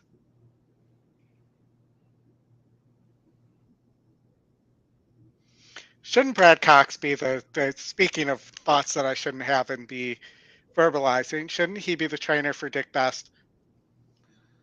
He should. He really should. And that other guy in the contest should be the owner. Yes. 100%. Facenda, the 4 horse, some of you old timers will know that was the old voice of the NFL films.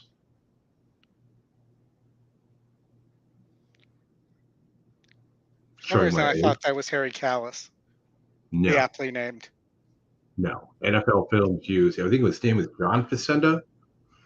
He was the one that narrated all those great slow-mo. We're off in the grade 3 Gotham. Can you hear the audio? Nope. 2 got the lead. Sorry. Just couldn't see. 7 sitting in second. 10 sitting a little wide, but kind of in a garden spot.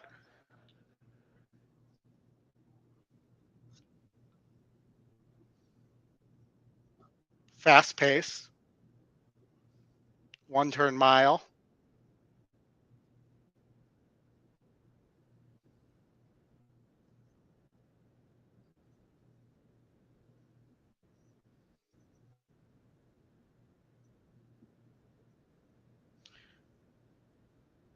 The birds.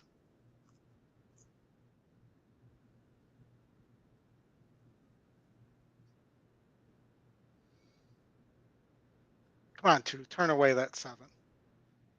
Turn him away. Turn him away. Turn him away now. Turn him away. Turn him away. Turn him away now. Turn him away. Turn him away. Turn him away now. He did not.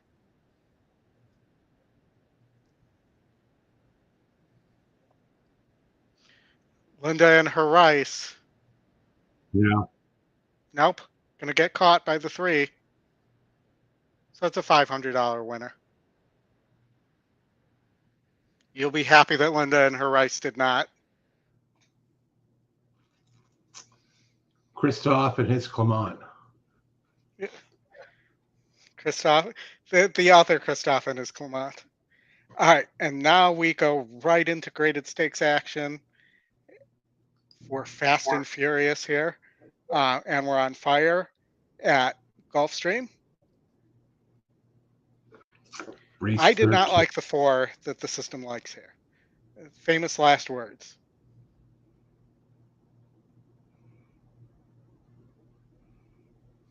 But do I get a boom from the chat, or do I have to give myself a boom?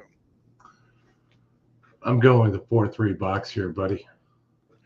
All right, well, I'm going to give myself a boom. Give yourself a boom. I just earlier today I had that $2 pick 4 that I got beaten at the wire at Gulfstream in that 12 furlong or 11 furlong race. And I did hit the early pick 4 at Gulfstream for a couple $100.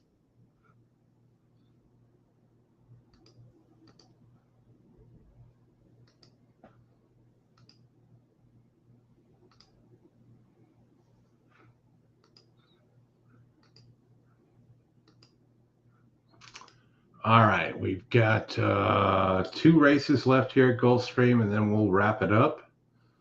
Thanks for joining again. Hit the like button. We'll be back tomorrow.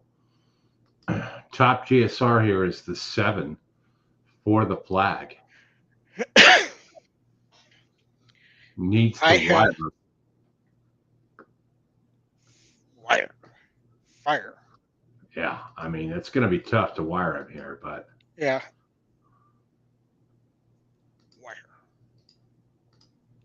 Wire. EE picks are hitting at 38% at Gulfstream, so keep that in mind. And Gulfstream started out today with, what was it, 2 straight EE long shots? And 3 out of 5, the first 5 races? Yeah, and I always, when you were in the chat, you're in the chat with Scotty and Justin and I. Remember that? Like, it was like 2 years ago, around Preakness time. Yeah. There were 5 straight EE long shots at Pimlico.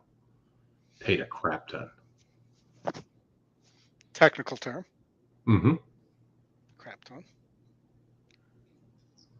The 3, Be My Sunshine, is 3 of 4 over the local course.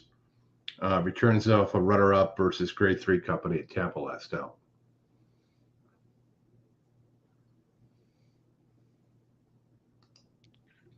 $5 to 1.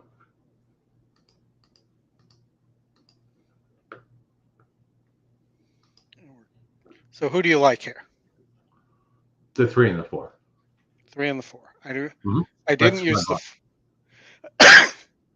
I skipped the 4 because I thought the 4 needs the lead, just based on the past performances.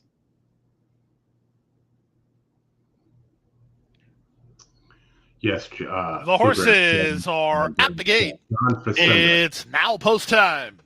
Lining up and moving in for the Honey Fox to kick off the late daily double, where Chili Flag will run the favorite.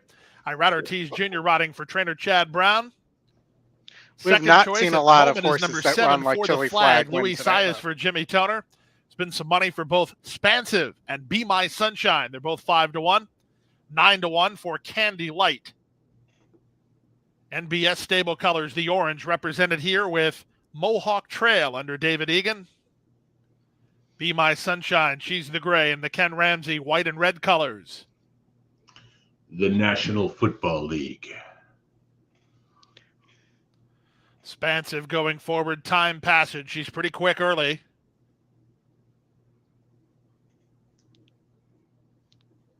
Alan has a 4 and the 5. Is that right? 45.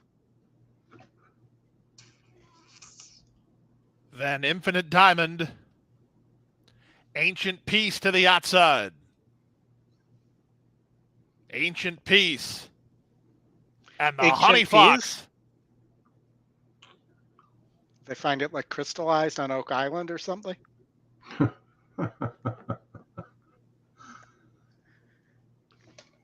They're in the gate. They're in the gate. And it's post time.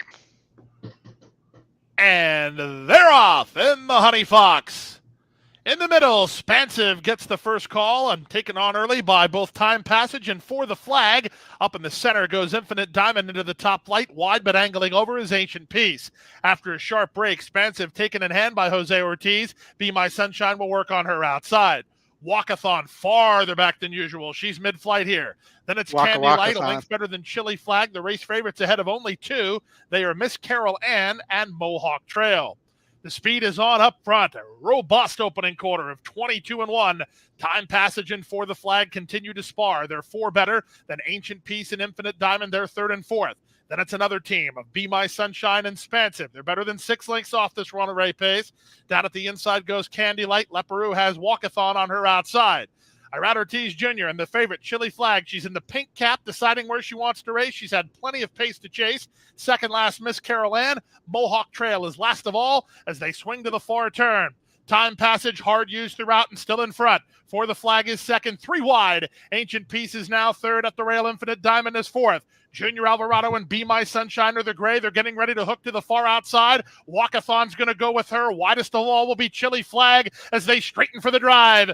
They straighten in with an eighth of a mile left to go, and they're swarming in here. Walkathon loose down the center. Chili Flag running with her. Nope. They come past the eighth pole. Walkathon and Chili Flag have kicked off. Walkathon just in front. Chili Flag on the outside. Getting up. Chili Flag wins the Honey Fox. Myself Walkathon and is for second. Alan. Ancient Peace who's third. The photos for fourth in 132 and 3. Yep, I read. Perfect ride. Great setup, though. Mm-hmm.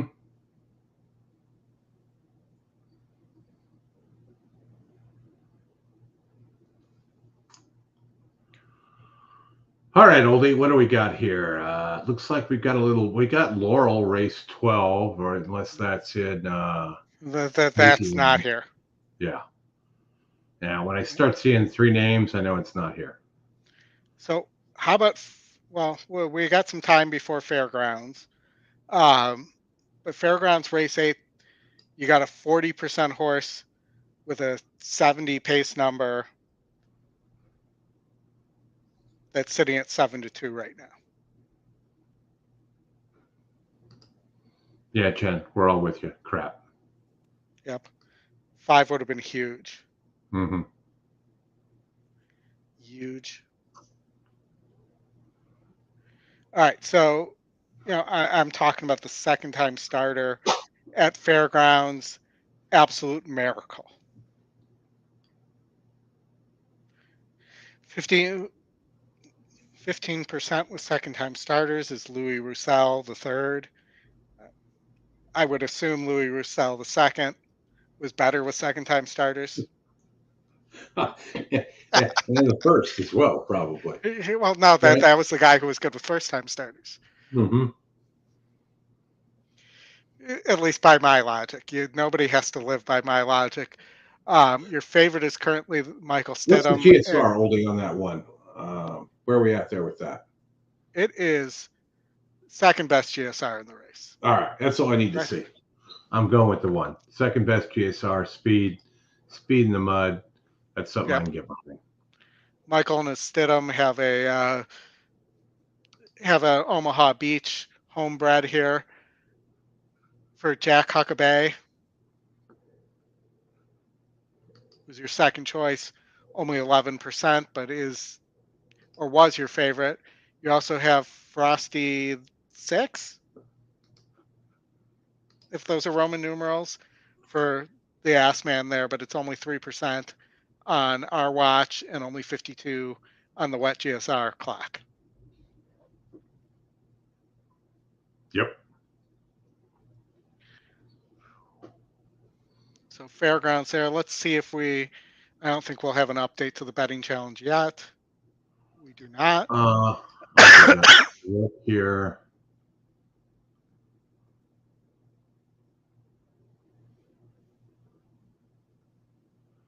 No, the leader dropped $2,000.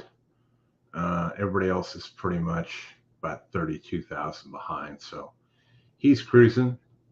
Looking up Scotty, he's in 26th. He's down to 3770. Definitely needs to make a play. Interestingly, if you look at the leaderboard, the leader is also right behind Scotty with the second bullet, so he'll probably do something with that to try and get up there. Our old friend Lauren Rice in 33rd place with 3,000. This is a $6,000 entry fee, $5,000 in your bankroll, $1,000 to the contest. So Matt Bernier, 48th at 1275. Howard Kravitz from HHH Podcast, he's in 54th. Needs a miracle. The CEO, Dylan Rossi, at $39.50, also needs a miracle. Yes. I'm just seeing if there's any other names I recognize on this list. Once you get to about Marshall Graham has 2,000 left. Yeah, once you get to about 20th, 30th place, there's enough money there to make some noise, but you've got to hit something odd and cold, which means you got to get outside your comfort zone. Yeah. So Interesting, though. Brad, what did Brad have here? Turf pick 3 at goals. We had 6-5, 5-2, and 2-2-1 winners and pays 86.40 for $3, 28-1. So value can be found. Not bad, Brad. I am sure you didn't have that at $3 either. Yes, I'd be willing to bet at more than a $3 base that he didn't have that at $3. He never has it at a $3 base. All right, so Looks we're like still waiting. Kenny and Brad had their own little go around today. They did their own little contest. I think Kenny bested him today. So way to go, Kenny. Congrats to Kenny. That's besting Brad at his own game is. It's always good to beat a Breeders' Cup betting challenge winner, whether you're playing tiddlywinks or horses or horseshoes or fantasy football. Yeah. And for those of you who don't know, Brad plays fantasy football with me. So Mhm. I handed him when he took over an existing team, I handed him just about the best team. Yeah, I remember him sending me his win over you. Yep. That day. He was pretty proud.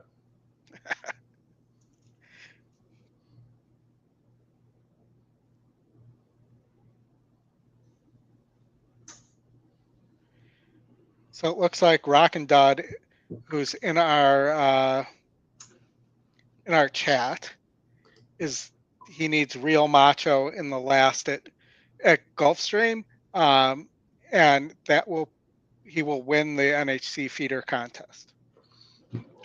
Yes, into tomorrow's. One time, Rockin' Dud. Let's get it. All right, we're getting close to Fairgrounds. We're still 4 minutes. With Santa Anita not running, there's kind of a hole in the schedule right now. Mm-hmm. And we are 26 minutes from the Fountain of Youth. Dornich's 1-2 on the 5-horse. Speakeasy is your second choice at 7-5, the long shot. And Frankie's Empire, the second pick, is at 12-1. Yeah. You are still getting 4-1, 9-2 now on our one horse. At the Fairgrounds? Yep. That's outstanding. 5-1 now. It's going in the right direction. All right, I got some knuckleheads at my door. I'll be right back. Oh, wise guy, eh? Lovely. You gotta love Saturday solicitors when you got up like 3 signs saying "Go away." Go away. All right, so let's look at Golden Gate in the meantime while we're waiting on Fairgrounds.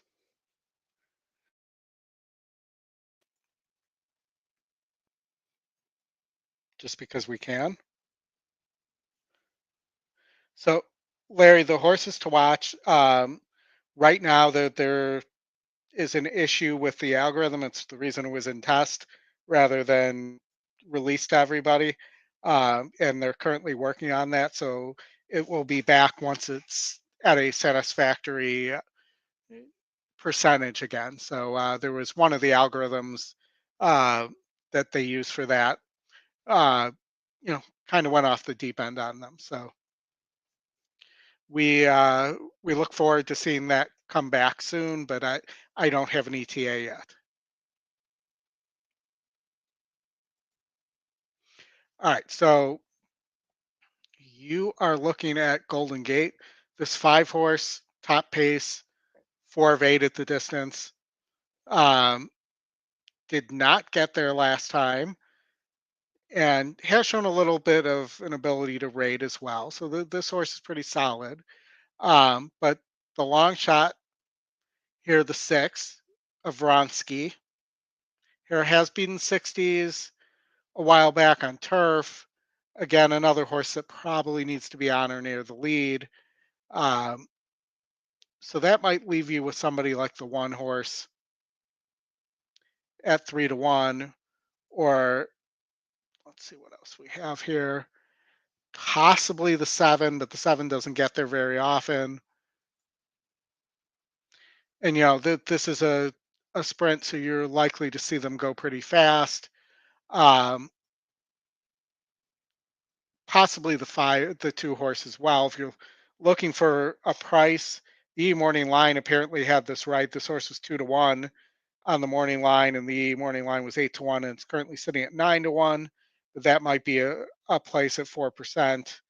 If you think the win percentage is wrong there, that you might want to go.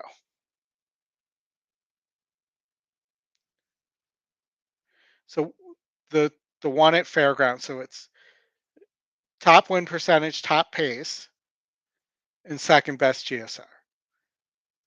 So if I look at the data I track here, and I'm just looking at top win percentage, and again, I track this on my own, so this is not official E data. And when I say track it on my own,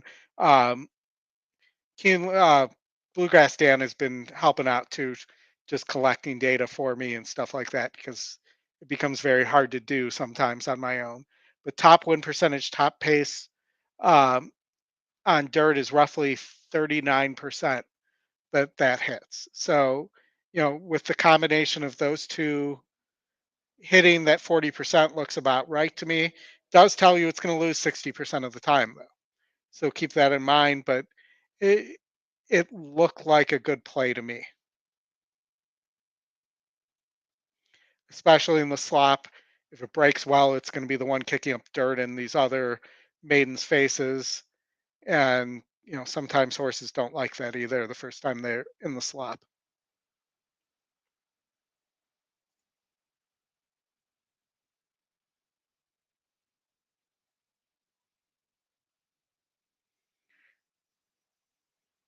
SQURE. I'm not. Oh, the square on the. Anytime you see a square like that, it's to indicate something the system has identified as a distinct advantage in one of the algorithms. So you could have a race where you have 2 different horses that have distinct advantages in one of the algorithms, but here it's the 70 on the pace number, and the one tried to go before the race started there.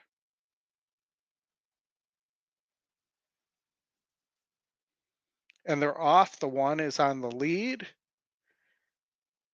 The 6, who was that first-time starter, also broke really well and is pressing the 1 and has gotten ahead in front. So this is unfortunate. The 6 got bet hard, and it did go off at 2-1. And either the 6 is going too fast or that 6 is just absolutely loaded here.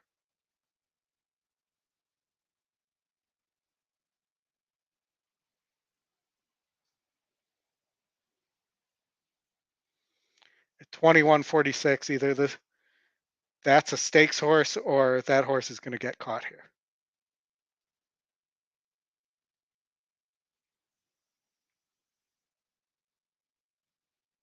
And you can see the 6 tiring. You got the 2 and the 4. Looks like the 4 or the 3 up on the snuck up on the rail. 4-3, I think there at 4-1, or the 4 at 12-1. It was very close. It could have even been a dead heat there.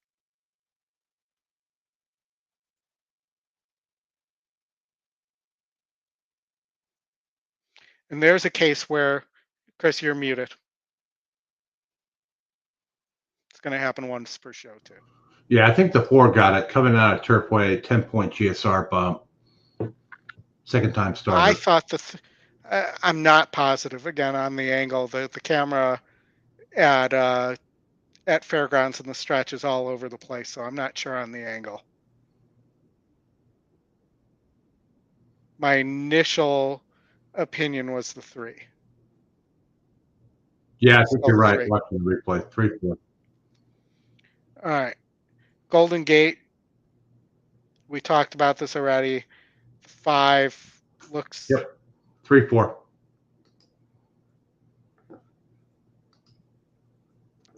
So Golden Gate. Golden Gate, we're about to go in the Golden Gate there.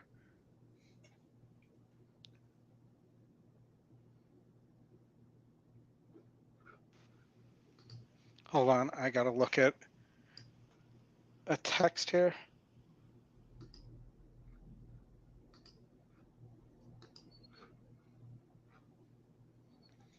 All right, so we are looking at Golden Gate. We thought the 5 was pretty solid. I did notice that the 2 is not getting bet. The 2 was 2-1 on the morning line. That might be a place to go here if these guys go too fast, because there does seem to be a lot of speed here. Yeah.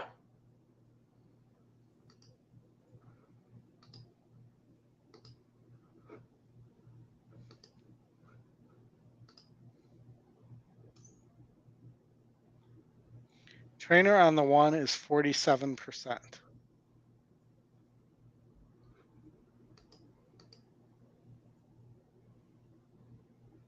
First time, yeah. First off a claim, trainer on the 1.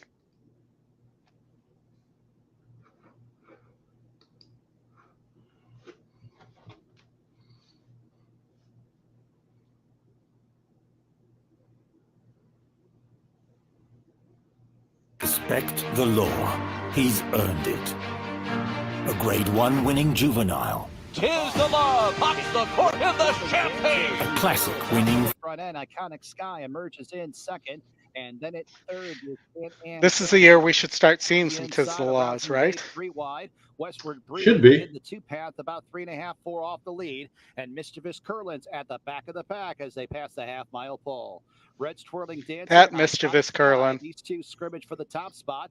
Westward Breeze is in third. A Rousing Babe outside of her in fourth. Tura Laura shuffling. All right, we got the Fountain of Youth coming up. Curlin, who's in second last, and Can-Am Gals at the tail of the field. 2.5 furlongs to go in this race.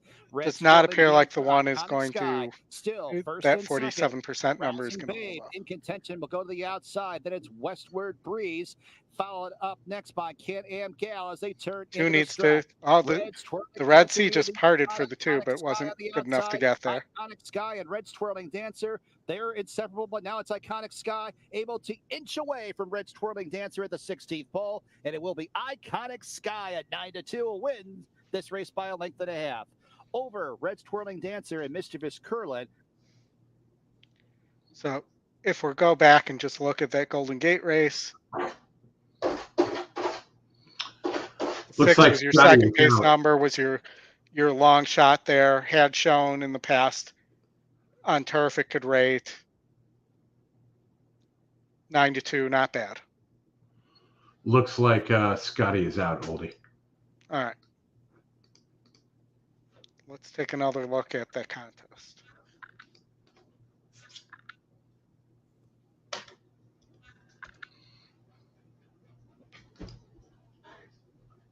Edwards still in the lead. Alan Schaefer moved up to second. Yep. But it's going to take a shrewd bet to pass Edward Dickey here. Yeah, Dickey. you're going to have to put a lot. You're going to need a try or something crazy to go on here. Dickey, however you pronounce it. All right, so we have 2 minutes to Oaklawn race 9 or 0 minutes to Turfway race 1.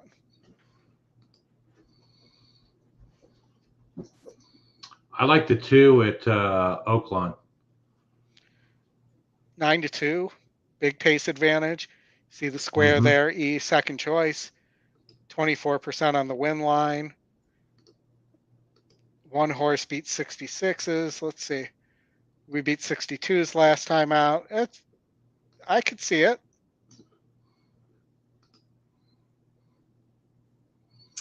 They're on the dirt getting ready to move over to the lawn. There is no lawn at Oak. There is lawn. There's lawn in the middle. There is lawn, yes. They just can't run on it. Unlike Turfway, which doesn't have any turf. No. The infield, do they?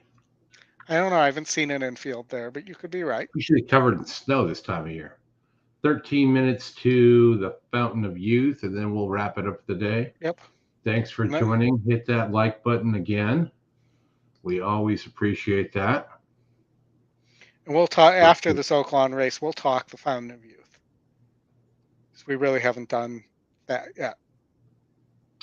Correct.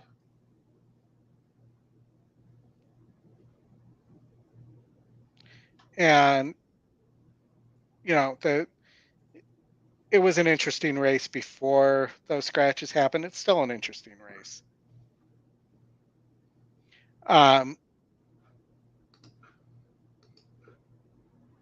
But, you know, the scratches definitely weaken this field and weaken the pace scenario too. That's a good point, Brad. It does not have the pulls from there. Good analysis from a tournament player for sure.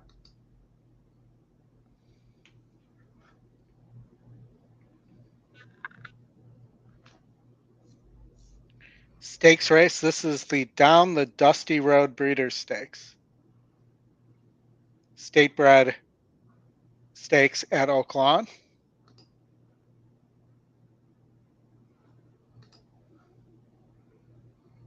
So we're going to go down the dusty road here. I'm trying to understand why the 9 here is, well, I guess it beat 68s back before the break, but really hasn't come back and run all that well. No.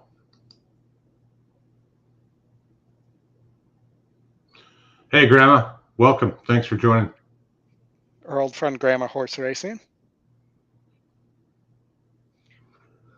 Whenever I think Grandma, I think Grandma from the poker movie.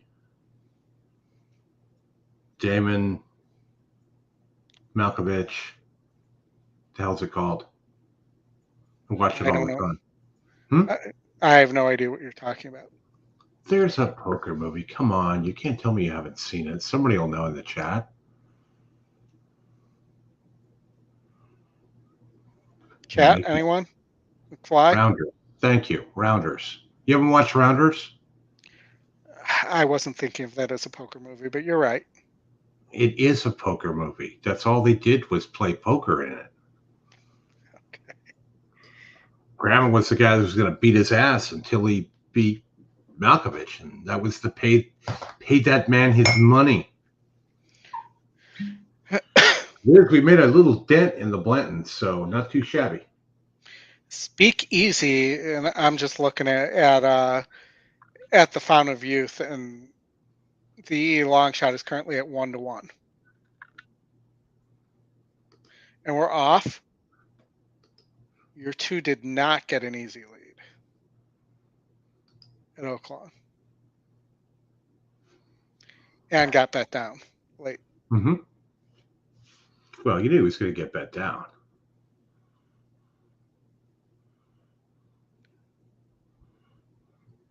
Let's see. So we're going 6 furlongs, 21.92, pretty quick.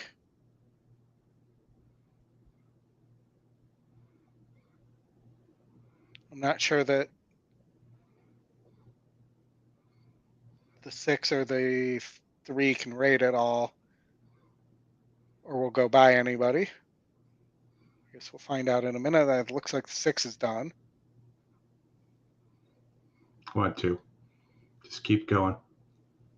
Watch that 1 sneaking up the rail.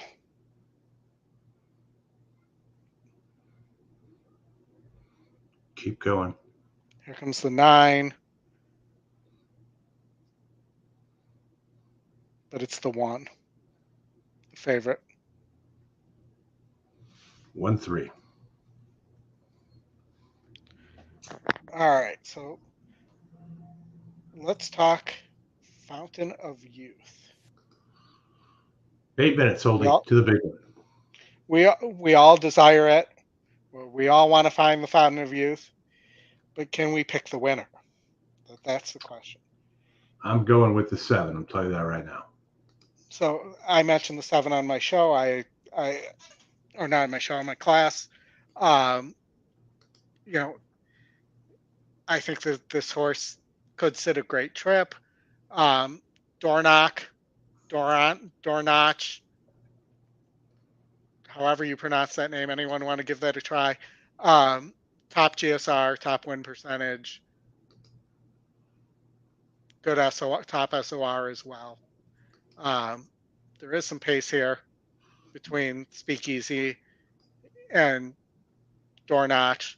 Dornach has shown the ability to battle and has faced better. I don't know that I'd take 6-5 on Speakeasy, especially since they, that's a 2-star work, and it's also a horse that, and I'm going to put it in the winner's circle by saying all this. It's also a horse that they were not positive they wanted to keep in this race. Mm-hmm. Real Macho, my question was the distance. Not only is this a GSR drop, but it's going from a 1-turn to a 2-turn mile, and or from a 1-turn mile to 2 turns at 8.5. So that's added distance and turns there on that horse. Yep. I think the price on Frankie's Empire, the 7, is great. I think this should be your second betting choice here. Dornach.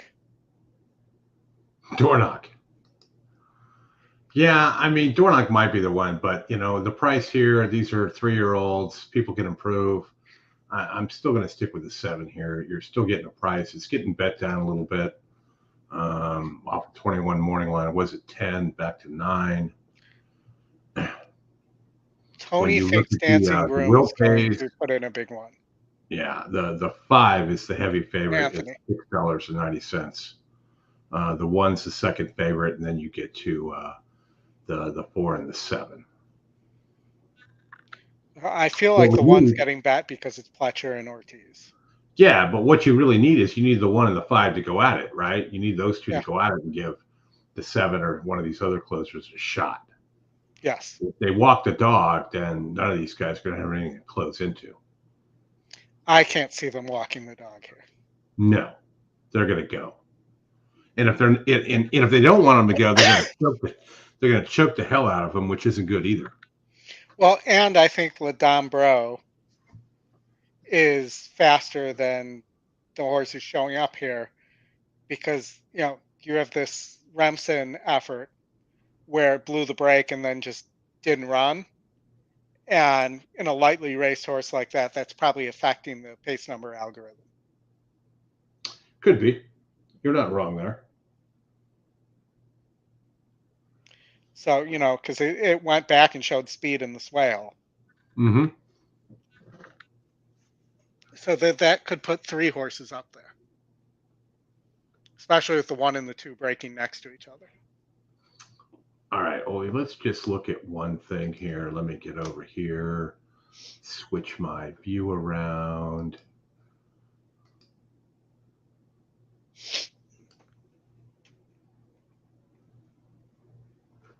Get to Gulfstream. The weather at Golden Gate looks awful. Let me just show this to you guys.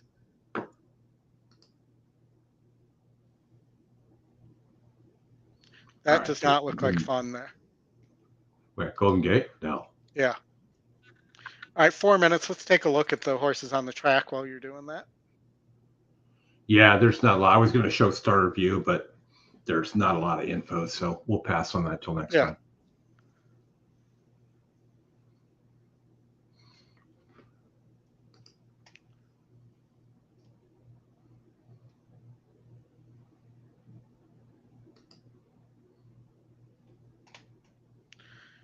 All right, so who is your paddock pick here for the horse, the best turned out horse? These are so hard to do on video. There's a lot you miss. But let's see what the 7 looks like. Yeah, they all kind of look the same. It's tough to tell when you're watching on a video. You don't get all the correct movements and everything else, but 7 looks good. Yeah. You got the MAV there. He's a long shot killer. We're back up to 10-1, so I like that. 9 looks like a small horse. Mm-hmm. Not saying anything other than that, just that's what I see there. Brad says the 4 won the beauty contest for him. Okay. The Macho Man himself. Yeah. What's funny, Kevin, is the mascot for Tampa Bay Downs is a miniature horse, and his name is Mouse. They bring him out. For those of you who watch Parks and Recreation, it should be Little Sebastian. Yeah. 2-year-olds and 2023. Lots to look forward to at Coolmore US. Head to Ashford Stud for all your breeding needs. Gulfstream Park and first race. You hear that, Chris? Make sure you head to Ashford Stud after this. Yeah. Pete's wearing a tie today, so he came all prepared. The Fountain of Youth. We're 2 minutes away here. Let's see if we can get one more winner. You live did anything here, Oldie? I'm alive to the 5 in the pick 5. In the pick 5? Yep. Alive to the pick 5, and that is paying $169. It's about a break even. Plus, what's it called? Plus, it's a little bit of a profit as of right now, but about a break even plus 4 out of 5s if it hits. Might make more money on my $15 bet on the 7. Okay.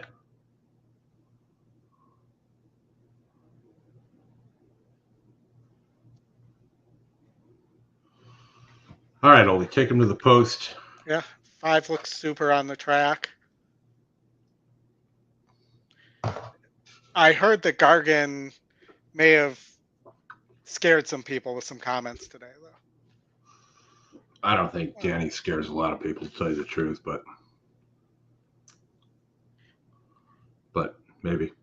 Danny and his Gargonzola. Danny and his Gargan. It's like Maria and her Bower sock. Yes.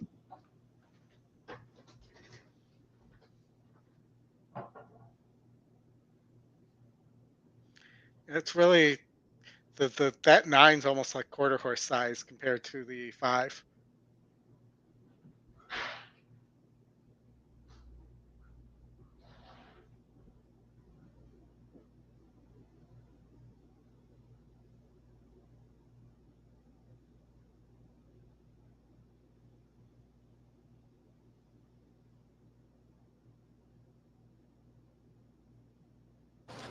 The finale on this Fountain of Youth card, the Grade 2 Coolmore Fountain of Youth, a mile and a 16th. It is a short stretch run to the finish line. The number 4, Real Macho, is who I went with on top. And this is a colt to me that is improving and has room of upside. He's one of the few in this field who has been on this track for the mile and a 16th distance. Now, it was not a strong effort, and that was just a head scratcher there. And Rohan Cracken gave a lot of props to jockey Javier Castellano that day because Javier said, hey, pull the blinkers off.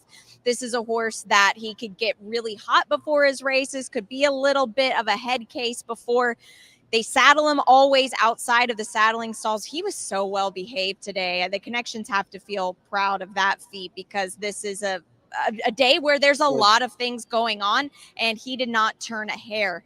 I like to see that. This is a horse that he's coming off a career top this day that he won on February 3rd. Tyler's going to have to make him work for it. The scratches in this race might make this a little bit tricky for him to work out a trip, but I think he's a horse that's developing. Now, the 5 Dornick, this is a horse, strictly the horse to beat. He's just such a big presence here and an athletic horse. He really just kind of towers over the field really on looks as well, just as far as stature goes. He's coming off of 2 big wins. the Rimson win most recently. Now, this is a late scratch. The number 1 Speakeasy was loose behind the first shoot here. He is a late scratch of the number 1 Speakeasy. We'll keep you updated, but if you have any tickets on the number 1 Speakeasy, we will, you can have time to cash those in and change your wagers. But the 1 Speakeasy is out of the Fountain of Youth. I believe they do have him corralled. We will keep you updated. That really changes the complexion of this race now, as it is just a 5-horse field. We will keep you updated on this, but a late scratch of the number 1. We will be approaching the gate shortly for the Fountain of Youth. Good luck. Well, again, ladies and gentlemen, nah, we're break getting a even late ain't gonna scratch happen here of on the number pick 1 5 either. Speakeasy. The number 1 Speakeasy is a late scratch. Got loose. There's refunds available for win, play, show, exacta, trifecta, superfecta tickets with the 1 Speakeasy. If you use the 1 as part of a daily double or a Should pick they really 3, be giving Derby you'll get points paid in on a this race now? consolation. If you had the 1 Speakeasy in your pick 4, pick 5, or Rainbow 6, your tickets will automatically transfer to the starting favorite, number 5, Door Knock. Again, a late scratch here, Gulfstream Park, Fountain of Youth Stakes, kick out number 1, Speakeasy. Wagering windows remain open. I mean, even a 5-7 exacta now is paying 4 to 1. I mean, I hated the 1 there, but now if the 2 doesn't show speed, the 5 could just walk the dog on the front end. Mm-hmm. Yes, thank you, David. We I mean, it's just unfortunate that this whole field was decimated. It looks like it's a Santa Anita race now, right? Yeah. 5 horses. Or a nice size field for Golden Gate. Yeah.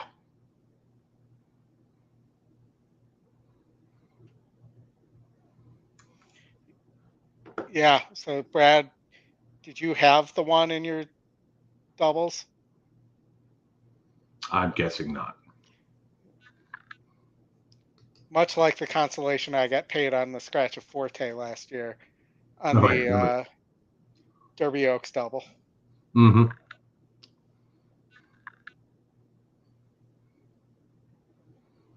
You're welcome, Bluegrass Dan. Always glad to have you on the show. Brad does have that. I'm surprised there. I don't think he thought that horse was going to be 1-1 either. That one. No, for sure. So hopefully, all right, folks, we're waiting for them to get to the gate here, and then we're going to sign off. And you can find us tomorrow. I don't remember what time we're going off. I'll look for you. Hang on. Oldy will do a quick check, but it's like 5:15 Eastern, something like that. Yeah.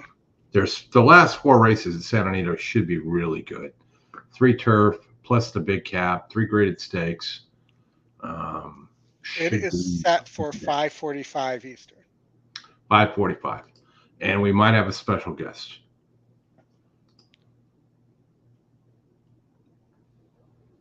I will tell you also. Let's see here. There was something I wanted to. Yeah, your audio cut out. Your lips are moving. Yeah, I don't know what's good. Is that better? Yeah. I didn't move the microphone before, but all of a sudden. Thanks, Bluegrass Dan. It will be Justin and Chris and hopefully a special guest, but no Oldie tomorrow. It's good news that Irad's okay. Irad may not have a Derby mount this year, though. He'll get something. Somebody will get bumped. Guaranteed. Happens all the time. And hopefully it'll be like a horse that has no shot that takes a lot of money. Let's see. So I just can't bet the 7 at 5 to 1, Oldie. I just can't. I can see without the pace. I mean, you're really dependent, like you said, on the 2 going with the 5. And if the 2 doesn't go, the 5's just gonna go, right? And the 4 at 9 to 2, I don't like that price either. I mean, I'd rather. I don't think the 4 and famous last words, but I don't think the 4 wants 2 turns. And maybe you're right, maybe you're wrong, but it's just not something I'm going to do. I'd rather take the $50 I was going to bet on the 7 to win at 10-1 and go play the Turfway Park pick 6 tonight and go 4 out of 6. So. Turfway Park, you have the John Battaglia Memorial Stakes. No, I mean, Turfway tonight will be off the hook. They're already into their second race. 9-race program. Pick 6 starts in race 4. Again, ladies and gentlemen, repeating a late scratch here of number 1, Speakeasy. The 1 is Zap. Pick 4, pick 5, and pick 6 tickets with the 1 transfer to the 5. Consolations paid in the daily double and the pick 3. Win, play, show tickets are subject to refund and exchange, as are daily double, or rather exacta, trifecta, and superfecta tickets. Yes, Tom. Turfway Park pick 6 is mandatory tonight. Yep. No 5 out of 6 consolations. But Kentucky also has the best of all the jackpot bets. They have the best takeout. It's like 25%, I think 10, 15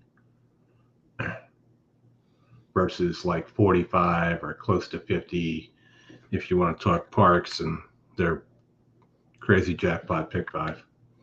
And Parks is going to be back on the turf soon. And the one thing that a lot of people don't know with that jackpot pick 5 is if they transfer from the dirt to the turf, it has no effect. So. And I will mention as well, if we're talking about that, Aqueduct should be on the turf soon too. Yeah, they usually go on the turf after a couple weeks after the Gotham. Yeah.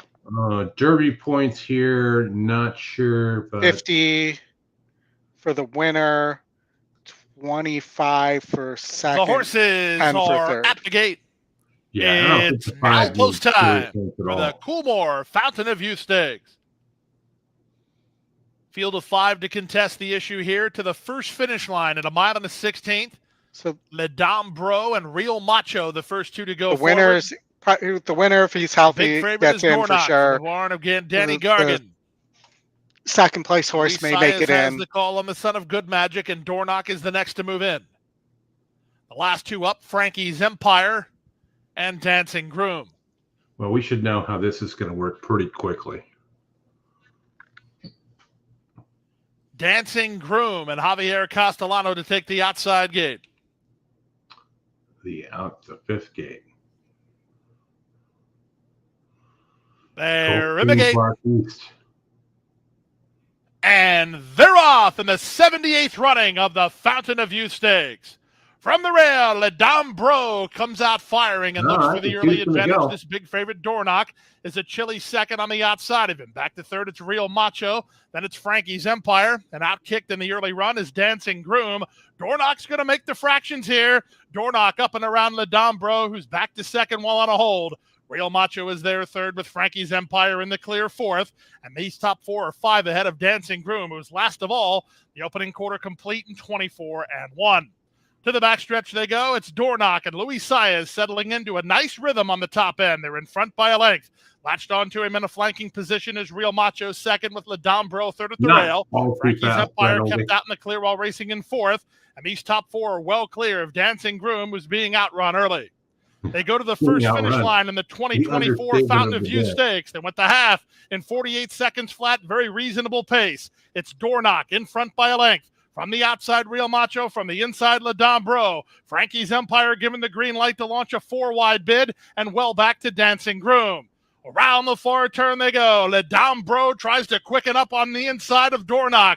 These two now 2.5 better than Frankie's Empire. Real Macho puts the cue in the rack as they run to the top of the stretch. It's a confident Luis Saez on big favorite Dornock. He's inside as I said, Real Macho doesn't want in two front. turns. Ledambro fighting as hard as he can, trying to stick with him. 3 back to Frankie's Empire, and they're at the top of the stretch. It's Dornock asked to finish the job at the inside. Ledambro running his I would have gone with Dornock rings the bell. Dornock is too much horse. Dornock clear with a 16th to go. The Fountain of Youth Stakes goes to Dornock. Dornock passes the seasonal debut test and wins. Close for second. Ledambro or Frankie's Empire. Real Macho is fourth in 143 and 3. Well, and your 7 might be good enough to that might, it might be able to go to Lexington, find another second or third place somewhere, and that horse is in the the Derby. Yeah. Unless this one, it might have been 35, not 25 for second. Now that I think about it. So, the captain, as you would call it, the Captain Obvious. Good effort, great effort from Ledambro. Yeah. I mean, even with that, the exacta there's going to pay. Well, the exacta is going to pay there $8, right? Well, no, the 2 hung on for second. Yeah, $8. Okay, I thought the 7. 5-2 is $8. 5-4 was $2. Yeah. 5-7 was 3, and 5-9 was 8. I mean, there was just no real betting here once that one scratched. So, all right, folks. All right, folks. I got to get to the convention center. Appreciate everybody tuning in. Please hit the like on the way out. Tomorrow, just one more pitch for everybody. Tomorrow, Chris and Justin are covering the big cap with a potential surprise guest. Number 5, live. We'll have Sanita live. 2, I will not be here, but they will be here. Please tune in. 5:45 Eastern start there, and it should be a great show. Thank you, buy everybody. some popcorn. Buy the popcorn. Yes. Buy some popcorn. Help my daughter out. It's on the on Twitter under the Oldy Capper. I'm going to retweet it right now. Thank you. Yeah, and we'll see you guys then. That popcorn will be delivered by Derby Day. Something for you to enjoy during the race. See you all tomorrow.